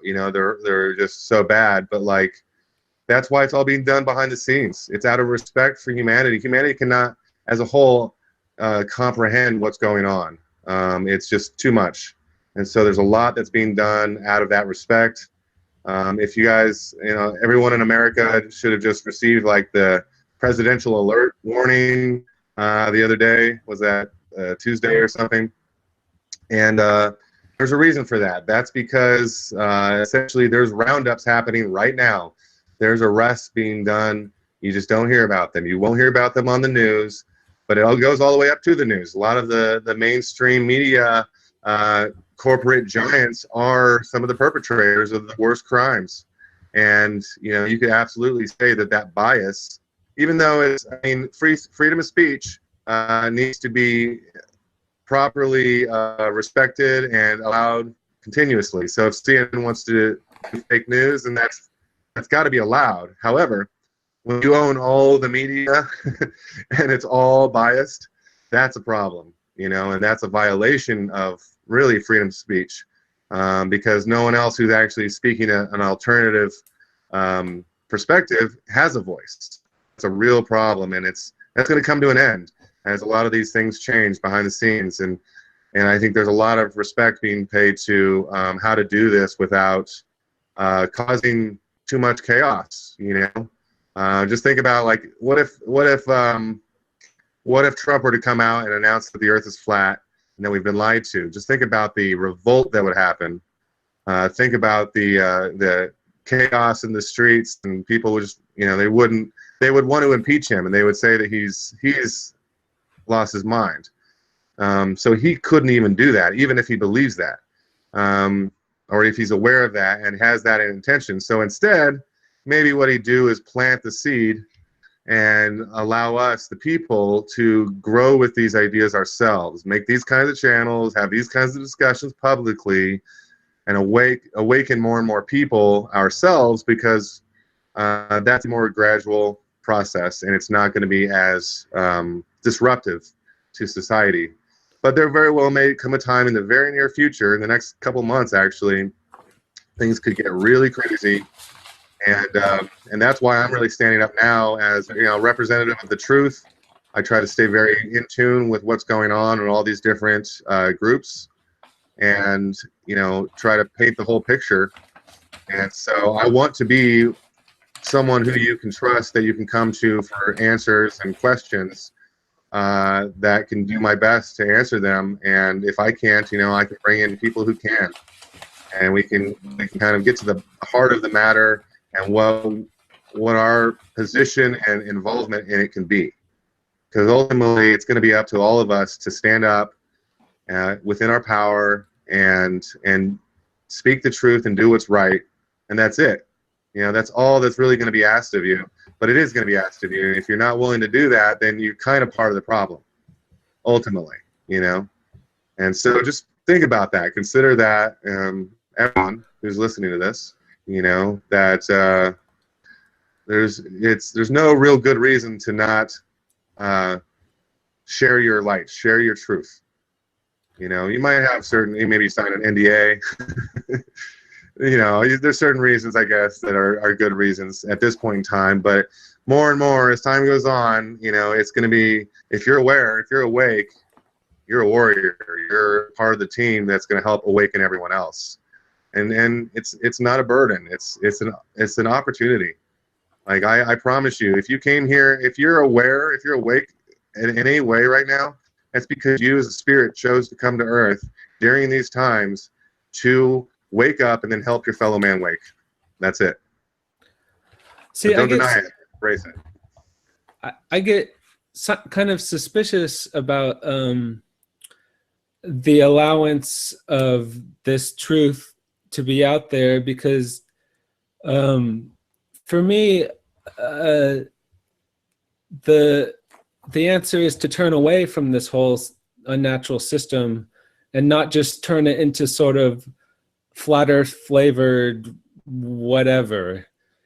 Yeah.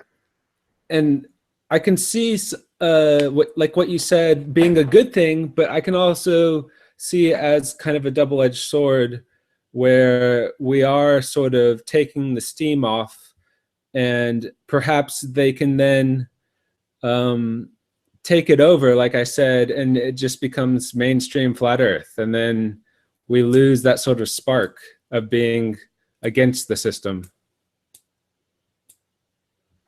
Yeah, I mean, there's a double-edged sword to everything, and nothing is black and white, really. And so, it is a game. You got to think of it. You got to like put yourself in various people's shoes.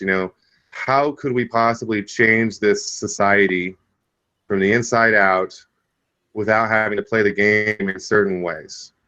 People like us don't really have to play the game as much. But if you're going to enter the political arena, you have to play the game in order to enact change. And so it's don't judge the book by its cover, and definitely don't just like adopt a narrative that other people are saying just because they're saying it. Just because flat earthers say, for example, space doesn't exist, that's not necessarily true. It's not what we were told. That's probably true, but that doesn't mean it doesn't exist. That's semantics, some of it. It is. And so don't get lost in semantics, don't get lost in like just all politicians are evil. That's not a true statement. All corporate execs are evil. That's not a true statement. A good portion of them, absolutely. And like a lot of Hollywood execs, yeah, absolutely. But not all of them. There's a lot of good people out there. And the thing is, they're not being reported on. The good things that happen in the world are not reported on. And that's a fact. Well, that's like how doctors care about people, but I still don't trust doctors. Yeah. And I mean, that doesn't mean the doctors aren't necessarily good people, and they aren't doing their best from what they've been given. It's just that like you've seen a better way. You've seen, and just like I've seen a better way in terms of physics. I don't trust the physicist necessarily knows more than I do about physics. Even if they have a PhD, I don't care. They're still indoctrinated. They're still just believing things because other people have told them to believe it. And don't do that anywhere is what I'm saying. And instead, just kind of become comfortable with the unknown. Become comfortable not knowing exactly what the shape of the earth is, what the map of the earth is, what the nature of reality is, and then put yourself in situations that you can connect. You know, connection is important. That's whether it's with people or with nature, both are important. And through that, we kind of will find our truth. We will, and then once we find our truth, we'll know what to do. As we find our purpose in life, it just naturally, we naturally live it. But if we're constantly trying to intellectually figure out what side of the coin to be on, we'll always be on the wrong side, because it's not black and white. You know, it never is. And there's so much intricacy. You know, how could we possibly change this system without even playing by their rules to some degree? You know, like I could be a sovereign kind of person where I'm just like, okay, I'm not gonna pay my taxes. I'm not going to register my car, all that kind of stuff. You know, but here's the problem with that is now I'm risking putting myself in jail. And what good am I in jail? You know, and yeah, granted, income tax unconstitutional and all the ownership of people's birth certificates, all that, and the trading of it on Wall Street, it's horrific, right? But at the same time, that's the condition that we're in, and so we need to be honest with that, and then we need to look at, well, what's the alternative? How can we fix this issue, rather than just get caught up in it? Even if you're feeding it, like by yelling at it all the time, you know, if you're constantly yelling about vaccines or chemtrails or whatever it is, well, you know, it's very possibly an injustice that's being committed on us. I will agree to that.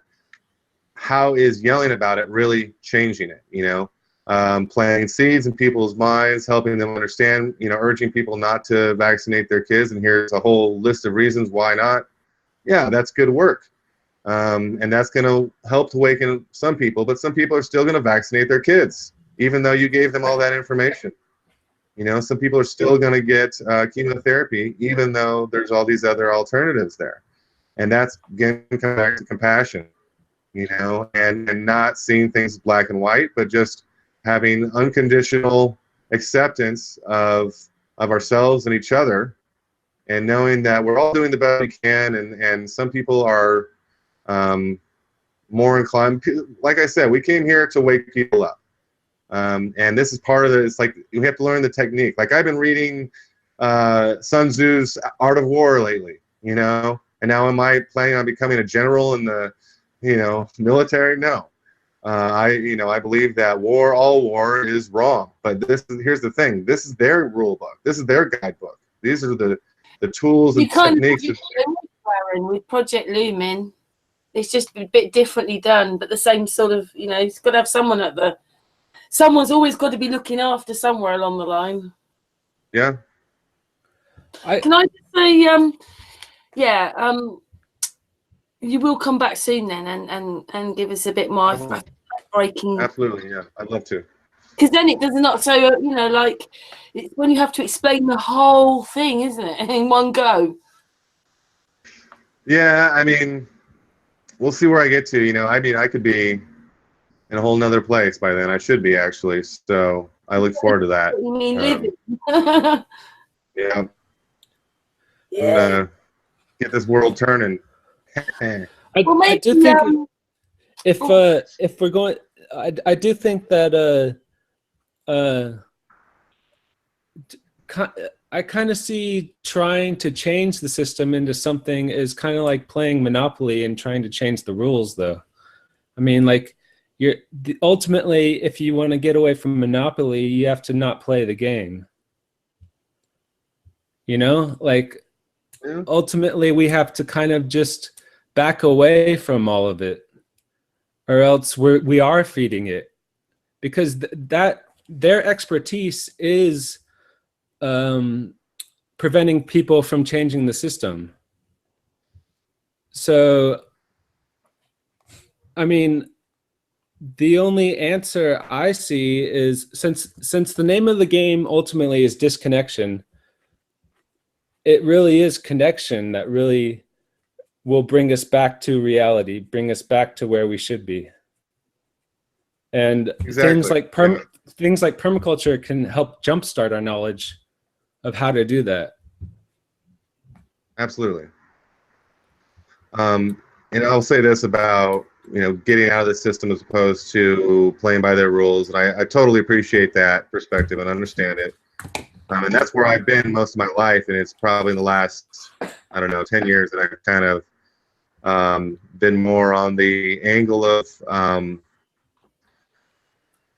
doing enough to be in the system, not of it, as in that I'm not a slave to the system, but I am participating within it, so that I can develop my power to be able to change it from within. And if enough of us come together in that initiative, it's done, right? Because here's the difference. Like, what do? What do we all go to the edge? What do we all go to the north and disappear? We all ascend. It's and the problem I have with all that kind of thinking, or even just going off the grid. How are you paying? Are you not paying property taxes on the land that you're on? Are you just in public land that really isn't yours? And are you even legally? Are they going to come in there and just swoop you up, or property put you in taxes jail is a major hurdle. Yeah, and it's almost impossible, or if not impossible, to get away from this system. We're enmeshed in it, and so that's why I say that. And plus, most importantly, this is our Earth. This isn't their Earth. It's not like a few elitist individuals who get to have the whole Earth to themselves and everyone is their slave. No. I never agreed to that. None of us ever agreed to that. And so let's not stand for that. Let's not allow that to be happening anymore. And so instead, let's stand up for what is right, which is that this is our Earth, our collective. It's not just humans' Earth. It's all life on Earth equally has right and access to this Earth. And us living in harmony, which is what nature demonstrates, is really the divine principle. And as we practice that, then we will succeed. We will ultimately take back our Earth, and we will respect it from then on. And we get to chase out these guys who have been wronging us and power over us and trying to enslave us. We get to chase them out, not the other way around. We don't have to leave; they have to leave. And that's the bottom line, and that's where. That's going to be my stance until my demise, which maybe never, because I'm never giving up. And the spirit that's in me is in all of you, and in the sense that we are the rightful. I don't want to say citizens. We are the rightful beings that have.